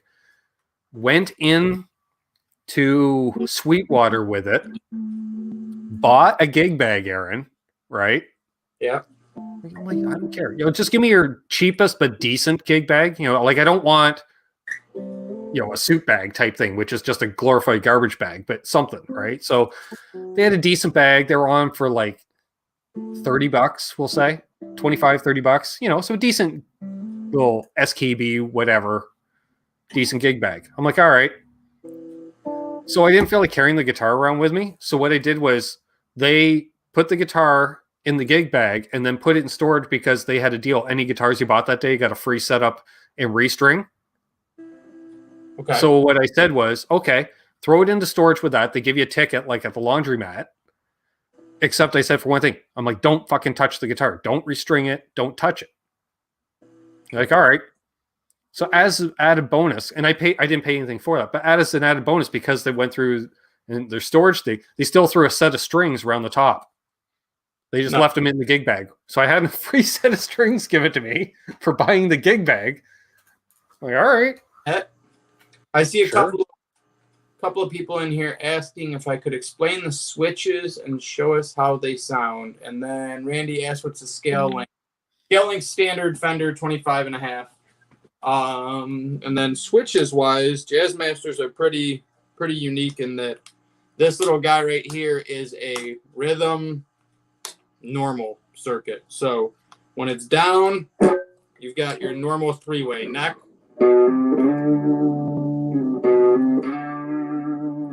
middle,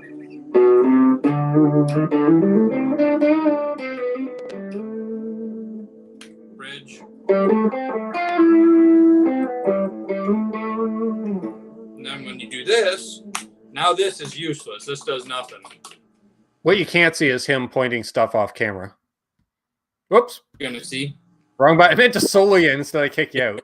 So this little switch here.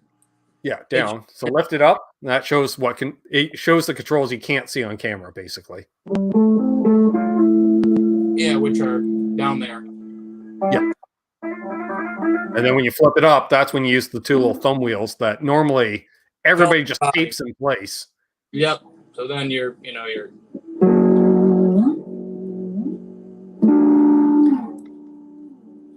it up. First one's volume. Come on. Second one's tone. So. And it is a darker circuit too. Because isn't it just the neck pickup anyways? I think so. That or it drops out the tone control. Well, does the pickup now? So it's got to be the neck circuit. Yeah, because there's no pickup selector otherwise. Yeah, because when the Jazzmaster came out, these were strung with 13 flat wounds, and this was supposed to be your normal circuit. And then when you went to go to a lead, you would kick that down and then.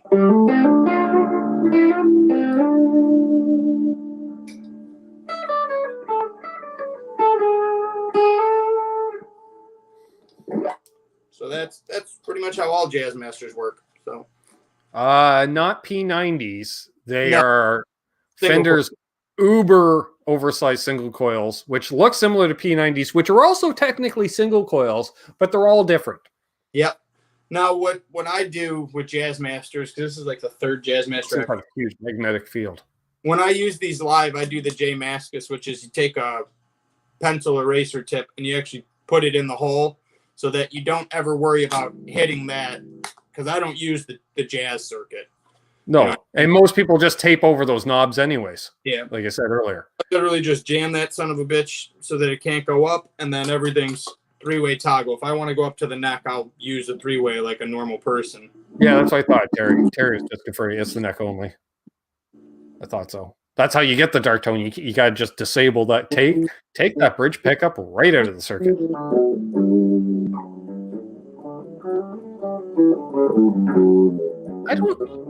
I've only ever briefly owned one offset, and that was the one I gave to my sister.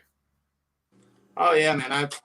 Being tall and long and lanky, I mean, I'm 6'2" and I'm skinny. So something like this has always sat really well on my body, because it then when it's actually like this, I mean, it fills up, that stretch of me that is so frickin' elongated.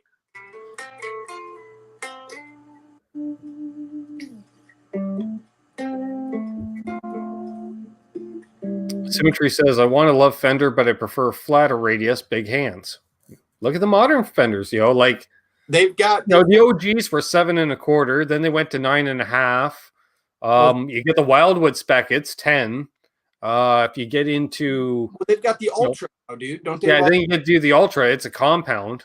Yeah, they've got all the Ultra stuff to kind of satisfy the people that like the looks of the. But I'm thinking, no, the flatter radius for the big hands, you need more, just a wider neck, more like a Jackson, which has just the nut width itself is just wider string spacing. Like I've always found Jackson necks a little too wide for my liking. They don't narrow down like a Fender does.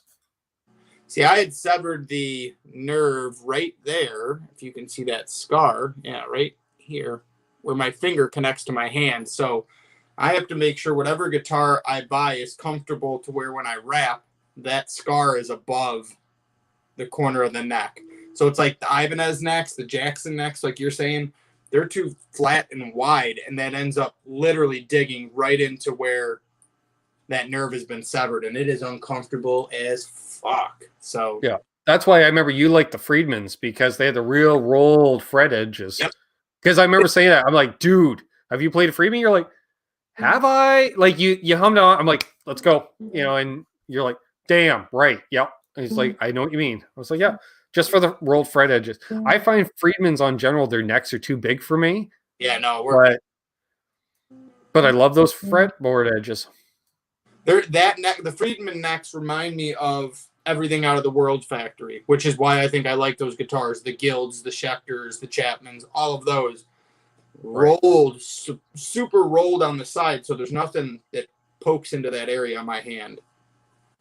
Like I've taken some time with this one to kind of work this over, because it is, $500 guitar. It's not $1,000 guitar. So I've taken the time to really work on getting the sides of this. Okay.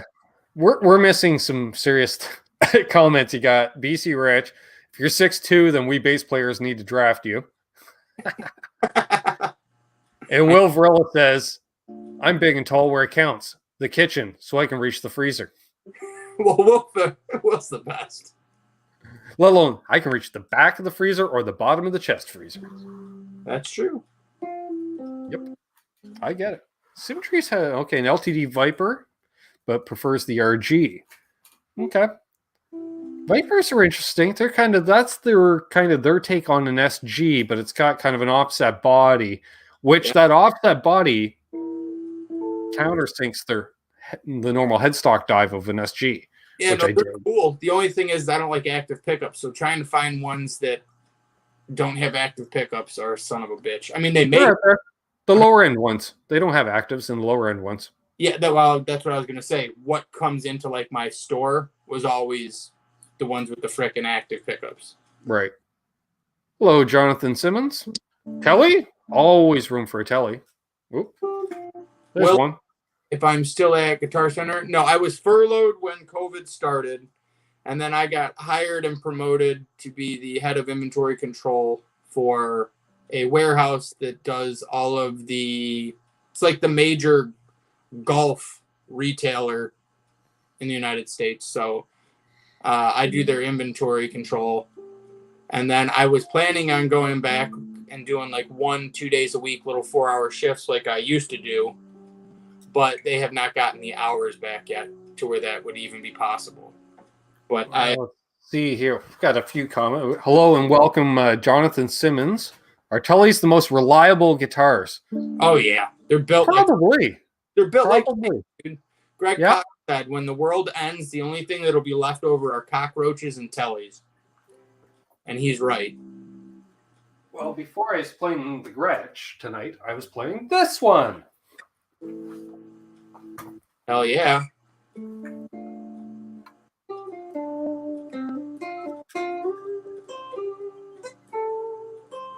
I used to have EMGs and an SG, in the band that I was in that was signed. My main guitar was an SG with a 8185.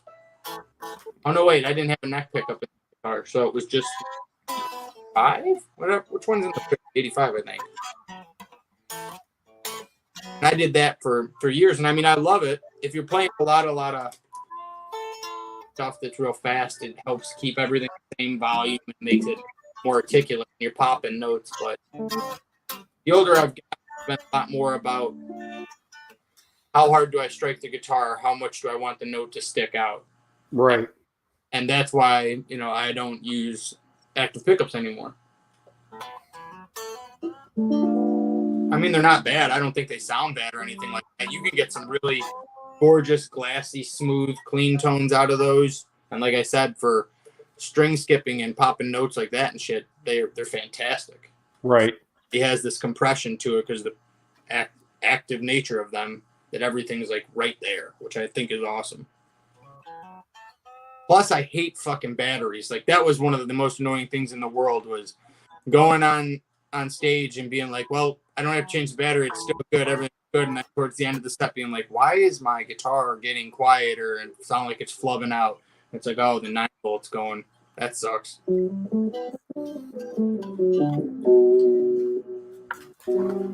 That's one of the things about like the Fishman stuff that I like. Like, I know Greg Koch was saying, like, if you plug in little adapter into it, it shows it as green when it's good to go.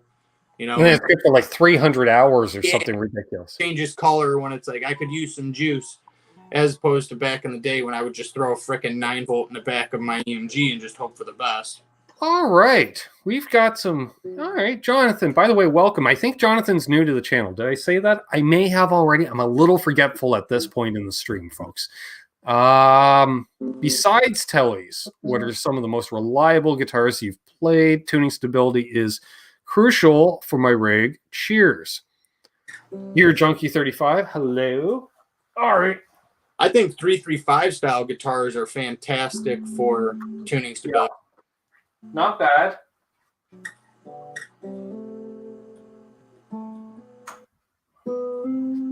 Which I have one over there. I have a D'Angelo. Like Great Vanzini was talking with like the newer version of this. Boom. Yeah, because that one's hardtailed, right? Yep.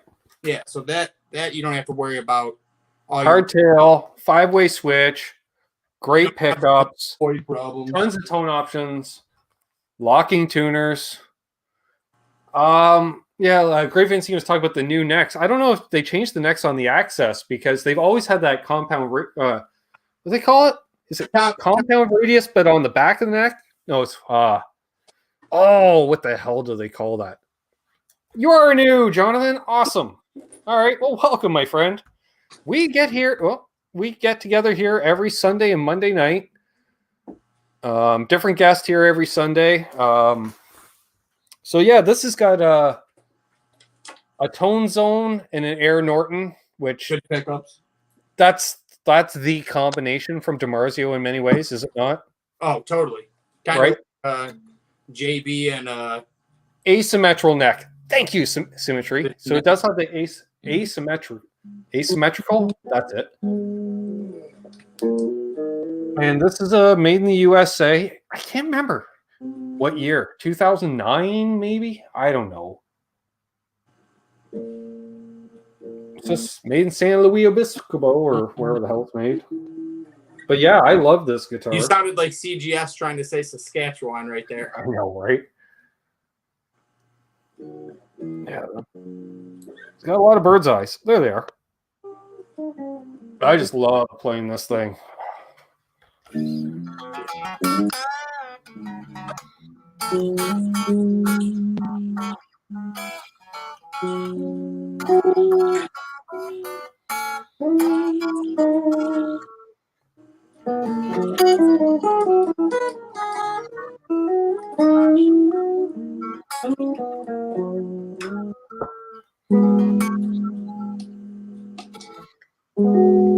Hey, welcome.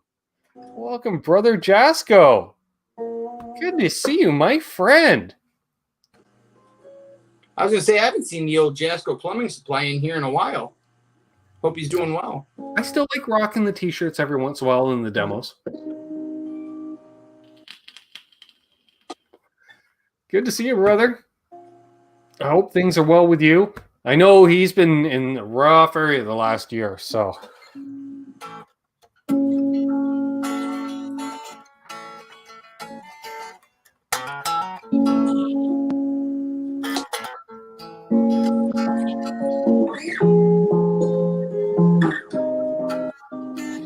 Yeah, I love my Mim Tele. She's always reliable for me, just looking for a good backup.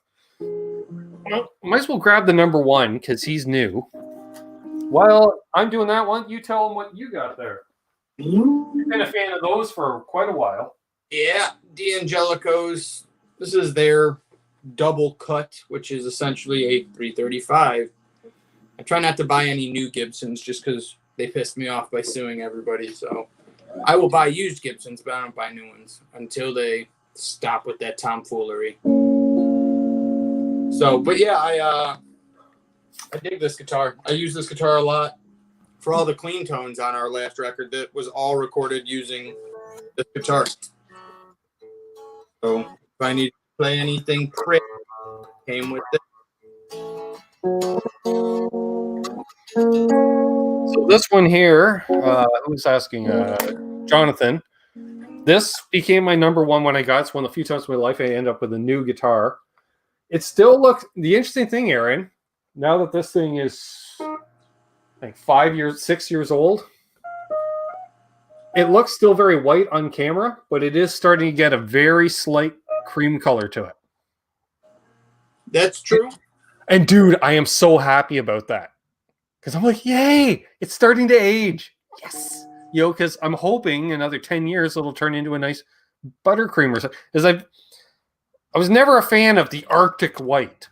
Yeah, I've never been a fan of white Teles, but this one, it's the only year, I think it was the only year they did the black and chrome bobbins. So it's 2 humbuckers with coil tap. So I got this for playing cover tunes, and it covers a lot of ground. Stable, like say this. I've changed out the saddles to roller saddles. Drop like 1,700 or whatever the hell it is, and get yourself an Acoustasonic. Fuck that. That's how I feel. Oh, and I did put in a Tesi Switch. Yeah, I saw when you did a video on that. And thank you, Brad Miller, for the control plate too, because you won't let me forget it otherwise. Oh, and thanks, John Biel, for the decal that we got between the pickups that fit oh so well. And yeah, I don't know what the fretboard is. I think it's rosewood, but it's damn near ebony. It's so damn dark. And I haven't oiled this thing in ages. Well, you can tell. Like, you can see where my hand's been oily on the fretboard and not. I've always actually preferred the look of ebony boards. Yeah, but the nice thing is it doesn't feel like ebony. It's just really, really dark. Like, I can see the figuring in it. Like, I can see the stripes. They never show up on camera. Night, sis. See ya, sis.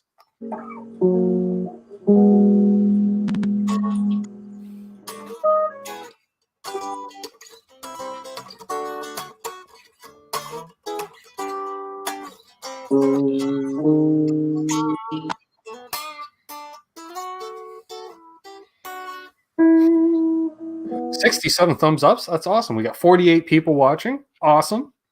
I really, really wish we could do over the internet jams. That would be awesome.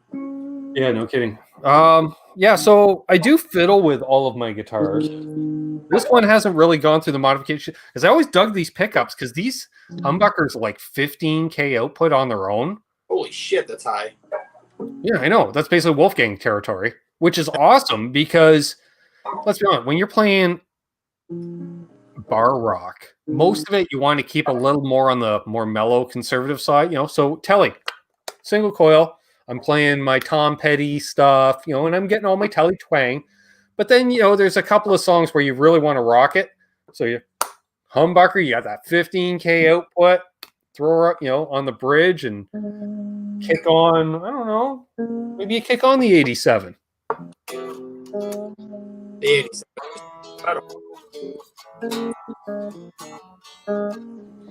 I love white Teles. I started off as Les Paul guy. Life happened. I ended up with Rosemary CA Red Tele. Nice. She surprised me so much. I played Les Pauls for years as well. Always liked them. That was my other go-to. I don't have a legit Les Paul anymore. 1994 Gibson Les Paul Special was my first. I think it was up, Doc. By the way, was up, Doc. So yeah. I see. I knew. I grew up playing, you know, Les Paul scale guitars, but I grew up with P90s, which is why I think my entire life I've gravitated to P90s because that's just the sound to me. No, Jasco. I never did get a hardtail Strat because pretty much, unless you, it's weird. It's either bullet Strat, which is they're god awful guitars. Well, they're guitar shaped objects at best. Or you got to go basically custom shop. It's very hard to find a hardtail Strat unless you buy used. And again, I think once the right one finds me, I'm at that point now. It'll find me sooner or later. Hey, whatever happened with the blue Strat that you have? What about it? You still have it? Oh, yeah. You never use it. Is the neck still twisted? No, it's less twisted now. It untwisted itself pretty much. Nice. Apparently, you just let something be for a good 20 years there, and it figures itself out after a while. That's fucking hilarious. Yeah, I'll grab the Strat. Yeah. Well, it was on camera at the start of the show. It was sitting over on the stand where I put the Kramer.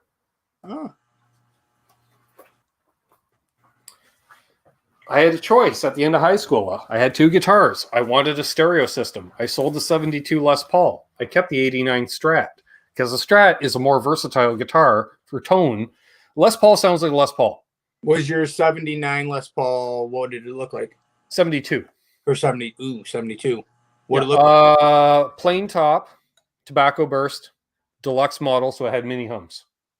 Oh. I did not know you could put P90s in the place of mini hums. Otherwise, I would still own that guitar. Would you have kept it? Yeah.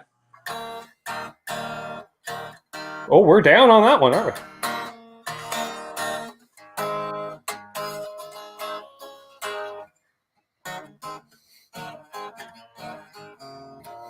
Hey, Bethalco. Adam D.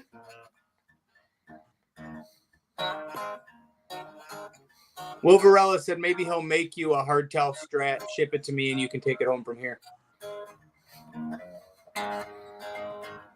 Maybe. Of course, it'd be easier just to go to Will's to get it than go to your place. That's just as close. Like I can drive 8 or 9 hours to your place, or I can drive 8 or 9 hours to Will's place.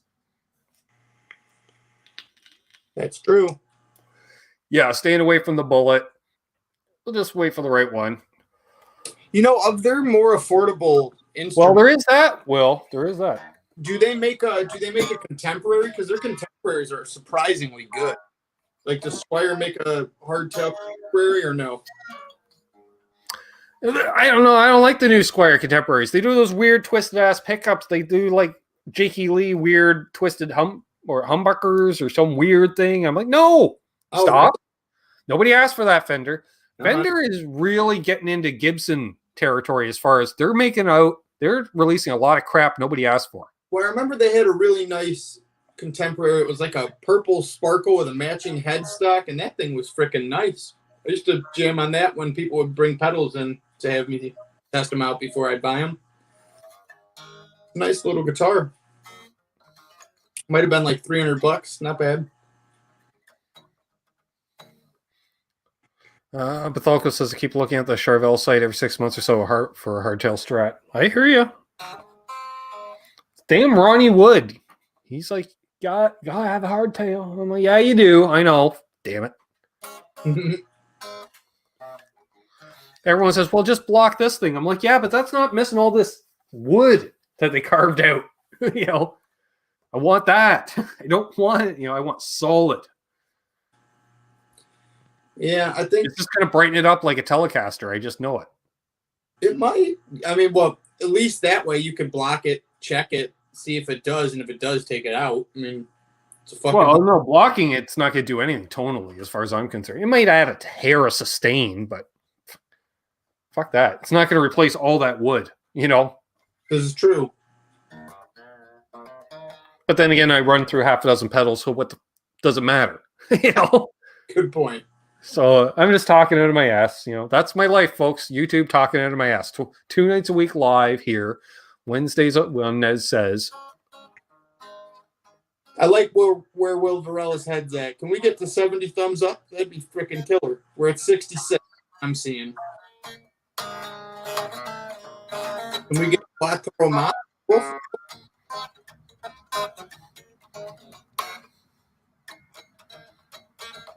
Yeah, that'd be nice.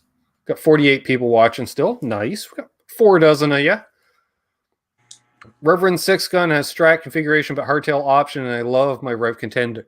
Well, that's something to look at. I don't have anything. Actually, you know what? I fell in love with Reverend Guitars as a company the first time I ever saw a Reverend, because the first Reverend I ever saw was the Ron Ashton Signature V with 3 P90s. I'm like, what the fuck is that? Awesomeness. Yeah, they discontinued the Volcano because of the big G. Yeah. Those were awesome. Yeah, because, you know, and funny enough, a guy I know lives same town as me, he bought one. That's where I saw it. I walked in a local bar, he was playing it. I'm like, what's this? He goes, you want to play it? I'm like, of course. It's 3 P90s in a Flying V. How can you not like that? And so I played it through an orange amp. Oh, it sounded great. And you know me, I'm not a big orange guy, but ooh, P90s through an orange, Aaron. Yeah, I know what you mean. Yeah, I know. No, Right. it's great, dude. I know. And I know because you get tones like Sean Pierce Johnson, you guys get tones at orange. I'm like, that doesn't sound very orangey. Because orangey usually sounds orangey. But I know what you're talking about. Yeah. And I played that V and I was like, this is awesome. And then funny enough, because it was the early days, you didn't go on here necessarily find demos. You went to websites and people had linked, YouTube videos or whatever on their website. I remember looking up the Ron Ashton V and there was a link to my buddy did a demo of the Flying V, and it's hilarious video. It's like, you know why it has a lightning bolt on it? Because it fucking kicks ass. That's why. That's like, awesome. Sure. He's like, unfortunately, it doesn't have 7 strings, so you can't play any stupid stuff like Korn. So fuck you. It's something like that. I'm like, whoa. And the company, and I knew it was a cool ass company because they had this video on their fucking website. That's awesome. The beautiful blue Gretsch behind him. That's what, an Electromatic? Sure, you can grab that one too. Yep. Reverend, it was big. Yeah. I had a nice chat with Ken Haas about that. Do you remember, Aaron, you came out to get me? I was out in the foyer hanging out with Ken Haas. He was eating. Yeah. You went off to grab a drink or something. I said I was just going to meet Ken really quick because I knew he was eating. I didn't want to interrupt him. You're gone like 5-10 minutes. You come back. We're still talking. It was me. He and I were talking all about that. I owned a Sensei and I've a Sensei RA and I've owned a Jetstream. And I was like, but I lost them both in the divorce. So I've been wanting one ever since then. And that was when we talked to him in July of 2019. Yeah, this is my Electromatic Jet Pro. Gotta remember, it's a Pro in Fairlane Blue. I love this. This is the newest addition to the family.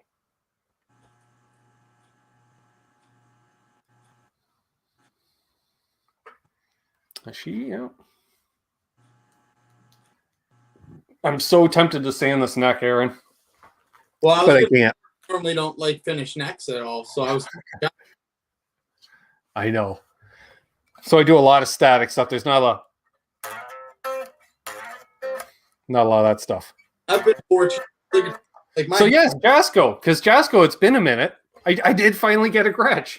I did finally, because that was something I've lusted over since, just a Gretsch of any kind. I owned that guitar in the silver sparkle, and then I had the big body one, the like fully hollow orange one, and then I had the like 335 looking one in burgundy. The burgundy one and the silver one I loved. The orange one, just so much goddamn feedback because it's fully hollow. Way too much feedback. Thank you, Jonathan.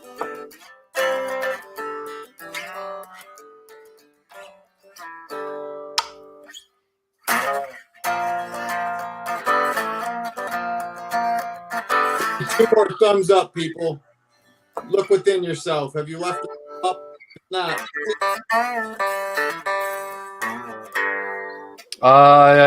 Jaskos, did you do a demo on it? Yep.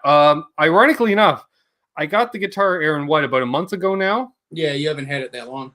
But I did a demo on this thing a year ago. Yeah, you did it. You borrowed it. I did. I borrowed this, and I borrowed Richie's Dean Boca for the then named LPD Hayseed pedal, now known as the Luster. Yeah. And that's awesome. Jonathan Simmons, thank you very much My Was friend? he to change that from hayseed, or did he just do it? I think he just did it to avoid not doing it else. Gotcha. Makes sense. Preemptive. Did it. We're at 69. What a wonderful number. We're at 70, apparently. Oh, somebody said 70, huh? Cushman says 70. Mine still shows 69. I'll believe him.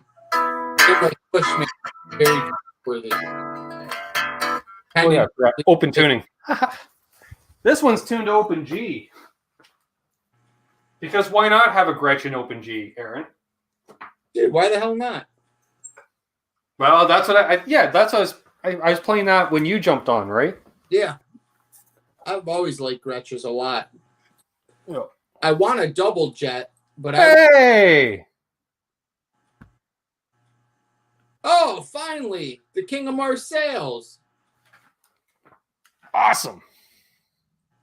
Now he is finally home and settling in with a cocktail. Hello, Mars. Perfect. Awesome. You are 50 all people watching.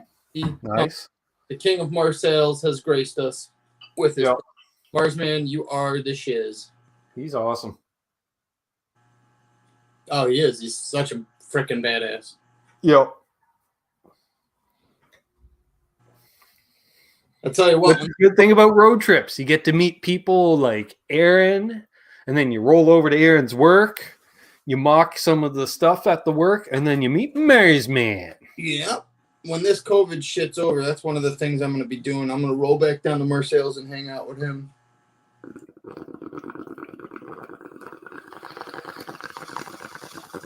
He was recently restoring a banjo. Did you see that? That guy can fix fucking anything. Which model is? Ah, damn it! Like, which model? Great Vanzine. Which model is what? That's the Electromatic Jet Pro. I think it's 2015 as well.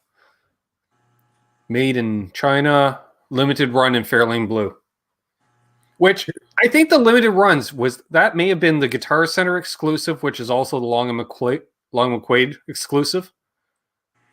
Sounds about right. Because I don't know where the limited runs come up. Maybe all Gretsch dealers are able to get. Maybe each Gretsch dealer gets one, anyways. Maybe I don't know. I don't know how it works. Yes, I heard the good news. Will the old shrubbery is now legal in your state? I was gonna say we broke that. People are outstanding. Nice. Bethalco's got the L&M FSR in Cadillac green. Oh, the old Fender. Well, do you remember the one I shot the limited run last year, which probably sold out immediately with the way guitar sales were last year? It was that kind of black with so much gold sparkle. At times it looked like a gold top. Other times on camera it looked black. Other times it just looked like oil slick. It was awesome. That finish, like it just, camera did not do it justice. I don't know if Absolute Mayhem's still in here because he had seen it in person. That guitar, dude, in person. At first you're like, but at certain angles it just looked like a chocolate brown. And you're like, God, that's ugly. And all of a sudden it turns, so you're like, oh my God, that's gorgeous. Oh, dude, yeah, I believe it. A lot of guitars are like that. Great Vanzini, I would guess, I don't know for sure, but he probably stuffed the F-holes. Like Dustin Kenzer from Thrice, when he uses his semi-hollow, it's not even fully hollow, he's beer koozies in it to help reduce the feedback. Yeah. Oh, yeah, that was like the, see you, what's up, Doc? Have a good one, man. Yeah, like the famous thing bands would say to one of the roadies, go down to the merch table, grab some t-shirts. Yeah, I love semi-hollows, but you got to find the ones where it's like you can feel the body vibrate. Or just don't stand near your amp. Well, see, the thing, like I love the Chapman. I can feel the body vibrating, but with it only being hollow on that top side, right, it never overtakes things. When I use the D'Angelico, right, that one, like you can feel from both sides that thing wants to just scream, like the sound wants to funnel. That's where we saw it. Right. You know that one, Aaron. The Texas T finish on the new American Ultra series. You know that Texas T finish? Oh, yeah. That's what was on the Gretsch last year. They teased it out early on the Gretsch before those Ultras were released. I remember. Yeah, smart. Still, you do a lot of stuff, Ender, that nobody asked for. Like the whole alternate reality, parallel universe, all that crap. Nobody asked for it. Terry, maybe some people enjoy them, but nobody asked for them. Terry, yeah, finding a white penguin that's still got the center block used is gonna be a daily check the interwebs and cross your fingers because they don't come up often, and when they do, they are not cheap. Yeah, and you got to fight out guys like Dan Orbach for them first, right? Yeah, they're awesome. I mean, White Falcons are incredible. And then, like, I really do. The ones with the center block are gems because you can actually take and use them live. Well, Richard Fortas, from Guns N' Roses, he uses White Falcons and Gretches and stuff. I'd be interested to know if he stuffs his, or they might be so far away from their fucking amps and under the stage and stuff that it's not an issue. I don't think I think they're on in-ears now.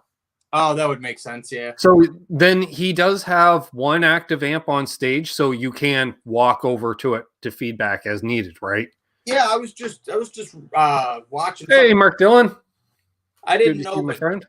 Pretty ingenious, I guess. Phil X, when he's playing with Bon I Jovi, was just gonna say he marks out on stage where the sweet spot is, where he can go to get feedback. That's genius. Yep. What's interesting is the last month or so we had done a bunch of isolated practices. So I'm upstairs, my amps in a downstairs area, ISO'd off and mic'd up. The bass amps in the control room, but Alex is down with the drums playing, and we're all on headphones. And it's interesting because things that normally would have fed back to high hell with my amp being 6-7 feet behind me no longer fed back. So I thought, nice. With the semi hollows and the hollow bodies, I probably should have busted it out for one of those practices. All right, so we got some stuff here. So hello to Mark Dillon and Jonathan. He's tipping back some good bourbon. Nice, nothing wrong. I'm not a bourbon guy myself. Aaron, he likes the bourbon. Not as much. I like corn whiskey. I did get you pretty wrecked on bourbon. Oh yeah, and I puked it up too. I told you. I'm like, Jim Beam, I'm going to puke. You're like, yep. Well, here's a shot. Just absorb some. And then after puking, I had another shot. We have. He says, so he's a question for both of us. All right, so need help with motivation. So I wanted to go lead guy, but I'm not good enough yet. But I'm good at rhythm. Excellent. That's good. First of all, awesome. Great sense of rhythm will help you as a lead player, first of all. Plus, your pop and rock and roll songs are 3 to 5 minutes, out of which approximately 30 seconds is lead. So good that you know rhythm. Well, I'll tell you right now, I've never been a shreddy guy, but my leads are melodic. All right, so we got more here. So it says, I'm not good yet, but I'm good at rhythm. I make my lead guy sound great, but it still bums me. All right, so I played rhythm for years in multiple bands before playing any lead. And then it was kind of thrown upon me in a sense, but then I embraced it. But if you're playing like covers, if you cover something like the Allman Brothers that has multiple lead breaks, or ZZ Top or something like that has multiple lead breaks in a song, mention to the other, I assume you guys get along, just say, can I take the second lead break? And you take the first and third, and go from there. And I found playing with Richie was the more I felt like, oh man, I want to play more lead. Every time I finally brought it up to him, I let it boil up inside me for a week or two. He's just, fill your boots, dude. It's less work for me. He's like, yeah, of course, it's our band. I'm like, all right.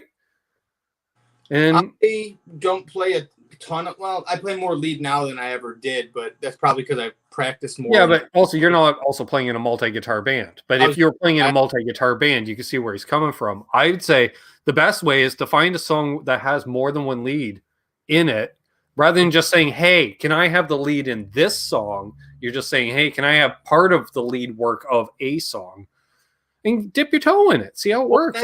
That's a cool sound, too, when you have two guitar players to see that trade-off. You know what I mean? That is really cool to see. So that's a good idea. Another thing I was going to say is when you said that you're not good enough yet, find a lead that you know is impressive, difficult to do, and spend the time learning how to play that lead. Whipping post. Once you've got that lead down, then all of a sudden it's like, well, shit, if you can play X, then you're obviously well, look at your set list. Look at your set list. Pick out the song you would be most comfortable playing lead over. That's the other option. What's the most comfortable? Because you want to be comfortable doing it. If you feel hesitancy and doubt, are they a cover band or are they originals? That's the other question.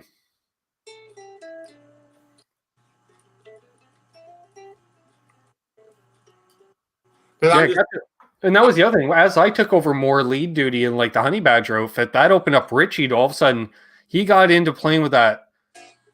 Was it the Lester K pedal? That sounds like a Leslie. The rotary, yeah. Yeah, he has that rotary and he's got the Pog going. So he's got all these organ sounds going. So he's like, I'm going to play organ in this song. I'm like, well, I guess I'm doing all the guitar work then, Aaron. So I'm like, sure. All right. He's like, yeah, fill your boots. I'm like, done. Same as like we played Traveling Wilburys Rattled. That's straight up rockabilly. 145 rockabilly. All, you can play because it's in the key of E. You can do an E minor pentatonic over all of it and sound okay. But if you do all the changes in the major pentatonics, then all of a sudden it countrifies it, really makes a rockabilly rather than rock and roll. And I did one practice. He's like, yes. He goes, your song. He goes, you just be you all over this. I'm like, all right, so I can do all the phrases in between lines. He's like, whatever you want to do, dude. Fill your boots. I'm like, all right. And I just went nuts to the point where that was the one song where he would go, take her, Coombs. I'm like, all right. I'd be interested to see if he's playing covers, because if you're playing covers, that's definitely the right approach to take. If you're talking, you guys are writing originals and it's kind of like you don't want to step up and play a lead because you feel like he's better at the leads than you are, then I would say find something that is considered a difficult lead in your eyes. And then when you write your lead, it's like, well, you've got everything in your arsenal that you would want to use. Also, I want to know, are you one of those cover bands that plays shit note for note like the originals? Where you got to play those solos note for note, because that's much more pressure than I didn't give a rat's ass what the original player played on the lead part. We always did our versions of songs, which means, guess what? I get to do whatever lead I want to do over a song. Now, I might do the same lead on the same song every night, but it's my lead. I can see I can play Wish You Were Here, best rhythm part. And okay, so doing covers. Play like Purple Haze. Okay. Well, see, Purple Haze, that you can just rock a minor pentatonic. Yep. You could learn Purple Haze, dude. Just take the time. Yeah. Backing tracks here on YouTube. Play along to some backing tracks that just go and just go nuts. I do recommend, you mentioned you do enjoy the performance enhancing beverages on occasion. I recommend 1.5 of those just to start. See where it goes from there. Loosen up, relax. It's no big deal. It's music. It's art. It's not a competition. And people think it's a competition, fuck them. It's art. Yeah, it's definitely not a competition. In fact, people that think it's a competition are the ones that I don't even want to play with. Yep. We gotta do it. No, we don't. No, we don't. You're not a cool hang. we don't gotta do anything. Unless it's, we gotta find a drummer that keeps a steady time. Yeah, we do. Yeah, we do. Your days are numbered. Unsteady drummer.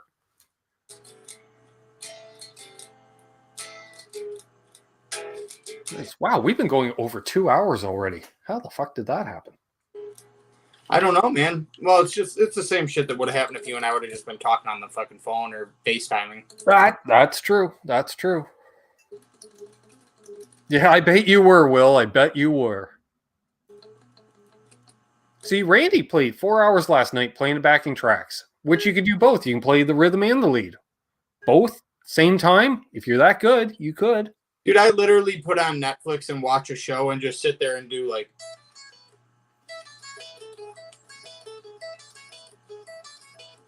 Just sit there and do that shit over and over again. And then once you've done that a bunch, then expand it into...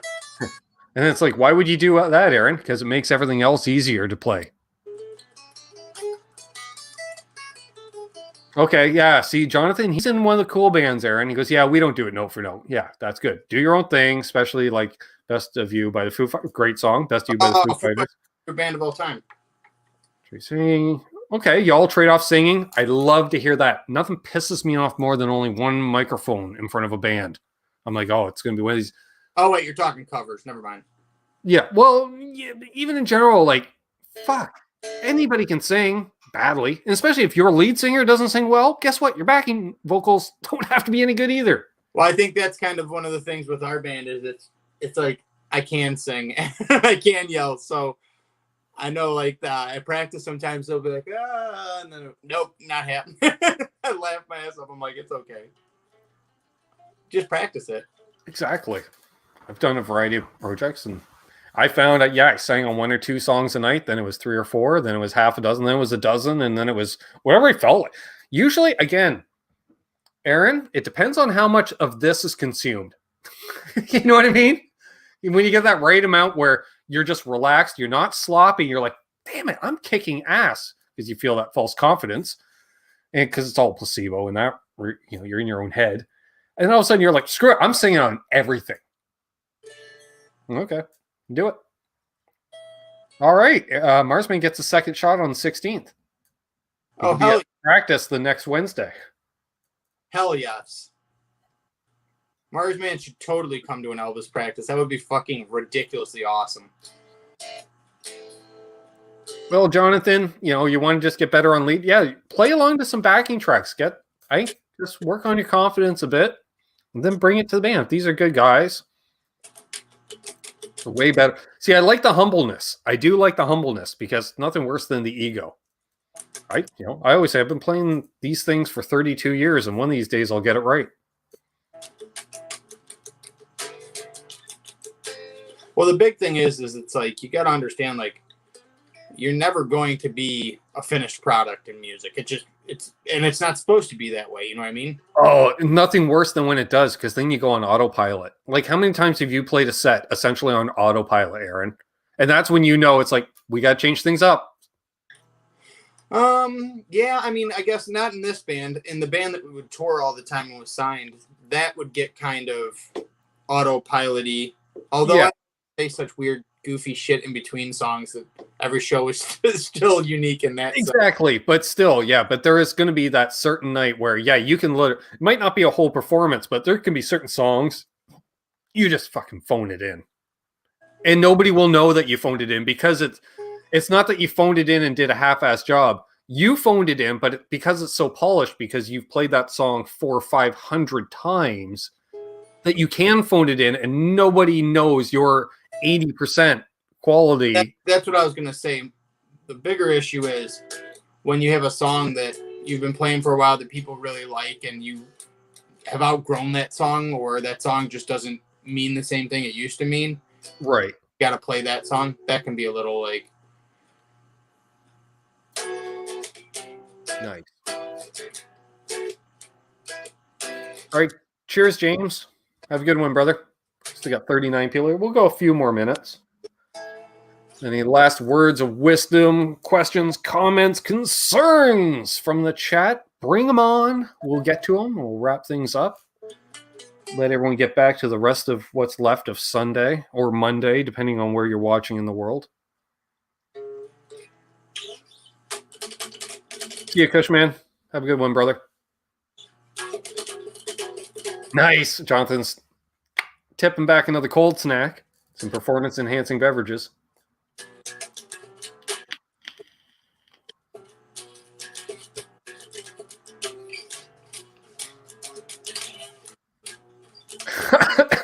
Will.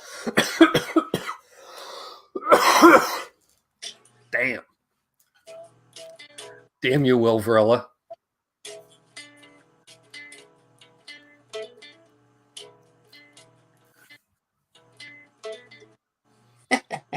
That's fucking hilarious.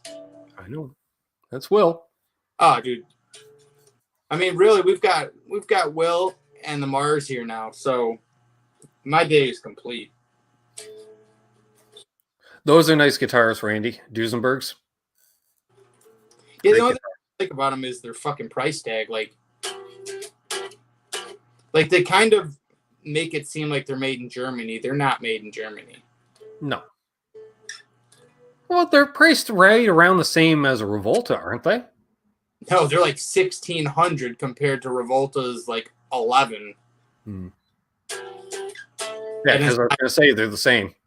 Yeah, I was going to say, I want to say the Duesenbergs are anywhere between 16 and like 22, and the Revoltas are anywhere 28. $8.99 to $13.99. Marsman says, hope your dad's well, gearing up for the car show season. Actually, going to get the car out soon, but we're currently in a month-long lockdown, so that's not going to happen. There you go. May. Duesenberg, 2,800. Yeah, that's what I said. Yeah. Fuck, way too high. Like, they're great guitars. They're great, but holy shit, like, you are pricing this like it's made in Germany, and it's not. But that's just haterade on my part, because if you've got the money to spend and you like it, fucking knock yourself out. Yeah. Price is only an issue if it affects you. If you got the money. Which, if I had the money, I'd have that 57 Tele.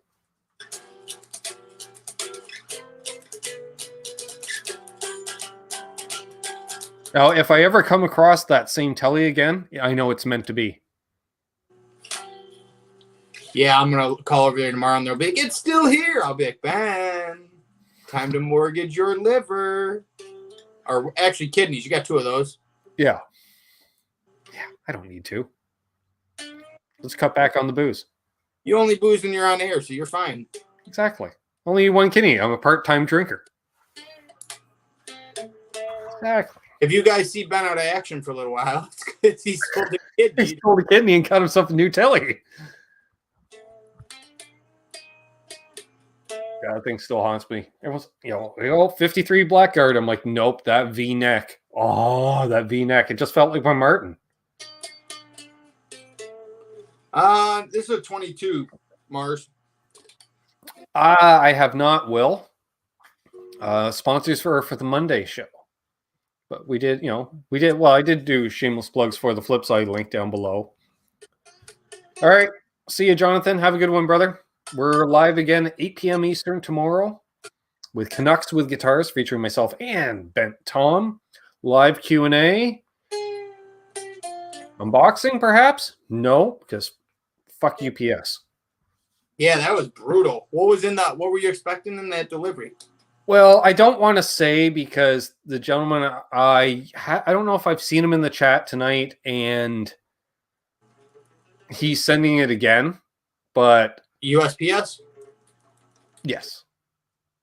Because what he mentioned in China Mike's chat, he goes, yeah, he goes, I really want you to have it. I made this stuff for you because he's a glass maker by trade. Right? And I will say one of the things, some of the stuff is 2 glass picks and a glass slide. So I was like, that's awesome. And a couple other little things. And so he's like, oh, I'll send it to you DHL this time. I'm like, fuck, don't do that. They're even worse. I'm like, no, postal service only. So FYI, folks, if you ever want to send anything to the old tone bunker here,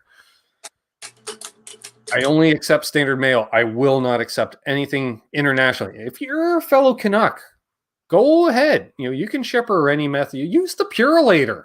That's our version of like FedEx. So Purolator is what they're called? Yeah, Purolator. Same as the filter company in the US. I was going to say, that's not what that is here. Yeah. Oh, I am not buying UPS stock.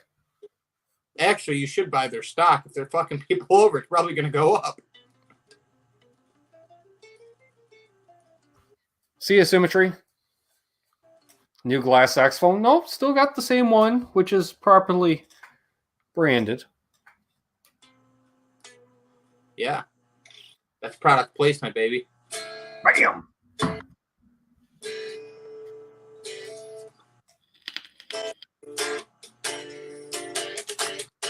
That's right. Curator's 51% owned by Canada Post. I knew they had some tie-in there, but I wasn't sure if that still existed. I didn't know if that got sold off or privatized or something. So good to know.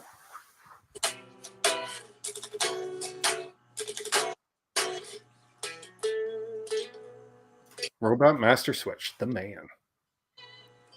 Ooh, Symmetry lost their Slayer bong. That's not good.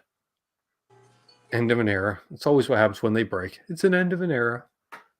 You hear sad piano music. Smoking lamp. I'm sorry, was that expensive piece? Tell me you've seen Grandma's Boy. Arguably the funniest stoner movie ever. I don't know Grandma's Boy, I don't think. Oh, all right, I'm sending you a DVD copy. Do I have a DVD player? I might. I'm sure I have one around here somewhere. Fucking hilarious. Rob Schneider is like the landlord, and he walks in, he goes, "It smells like Cypress Hill concert in here. I don't rent to these kind of people."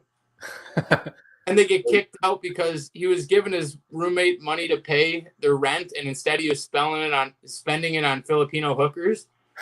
So they get kicked out, and he has to go live with his grandma. And it's funny because as they're outside and he's yelling at him like, "You spent our money on Filipino whores." All of a sudden, Rob Schneider walks out with a bong and he goes, "Alex, you forget smoking lamp." And he throws it and it breaks. And he goes, "I'm sorry, was that expensive piece?" Robot Master Switch agrees. Dude, okay, funny story about that movie. So the band I was in that was signed was called Any Given Week. And we would be on the road quite a bit. And there was a period where all we did was drink and smoke. So we would watch that movie every day. And we were like, let's see how many days in a row on tour we can go watching that movie. We made it 10 days. And on the 10th day, we picked our characters and turned the volume down and reenacted the pieces, the words while they were talking. It was unreal. Nice. So Randy, yeah, I wanted to throw that out there, a little tip. Randy was having a little issue with his GNL, Aaron. What was wrong with it? It was cutting out. And what it was is when they routed the cavity for the pots, they didn't route out enough space, so the pots were grounding out against the grounding paint. There was some kind of short circuit going on. Something was rubbing against the pot. Short was circuit. It a series or was it American? I can't remember. See you, Brad. So I said to him, just take a little strip of electrical tape and just run a band of it around the pot, because that'll insulate the pot from everything. Yeah, so that worked like a charm. Yeah, it's not grounding then. Yeah, then you've insulated it. So here we are. So, well, we've got to pretty much the bottom of the hour. And I'll be honest, my hip is killing me here. Oh. So, any parting words, good sir, brother man? No, I love you all. Thank you for joining us. I guess if by chance you have not heard of my band or listened to our new podcast, which is Harry's been flogging her in the chat there throughout the night, folks. He has put the link in the chat. You can go ahead and click that and subscribe, watch some videos. Our last EP is up there in full, including the music video for the first single. There it is from Terry. Yes, and next Sunday we'll have Michael B joining us, and was a tribute made in Indonesia from Randy Crooks. Excuse me. They have some of the best import guitars because they use American hardware and American pickups. Nice. Here we are. So Instagram and Facebook and all that good shit. So that's all I got. But thank you everyone for coming out on Easter and hanging with Benjamin and myself. I love you all. Yes, quite the time tonight. Thank you one and all that joined in tonight. We had a whole slew of people. I think over the course of the night we had well over 100 people tune in. Intermittently, if they all came at the same time, that'd be something. But awesome. I loved it. For those that are catching on replay and made it this far, you guys are awesome as well. Because I know it's not the same watching on replay as it is in person, live, whatever. Yeah, the Intonation guitars, everything's at a price point. Everything's at a price point. You know, $500 guitar is $500 guitar. I don't care where it's built. If it's $1,000, it's worth $1,000. It seems to be that way regardless where it is. I'm 100%. I mean, your Gretsch is made in China. My Squire is made in China. They're excellent guitars. Rat's ass. Plays well. Sounds good. I'm happy. He's happy. Yeah, exactly. Do not care. So there we are, folks. Thanks everybody that tuned in again. Shout out, special thanks to my mod squad. Always a pleasure. Thanks everybody that donated tonight. Patrons, channel members. You guys rock. Will Varela doing the pregame in the chat there, just getting everybody right warmed up and awake. Loved it. Love you, Will Varela. Tomorrow night, yeah, connects with guitars.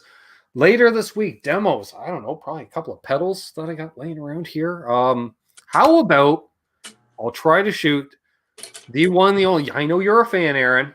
What? I know you're a fan because this is the key tone for one of your boys. Here's a little sneak peek for those that are still sticking around.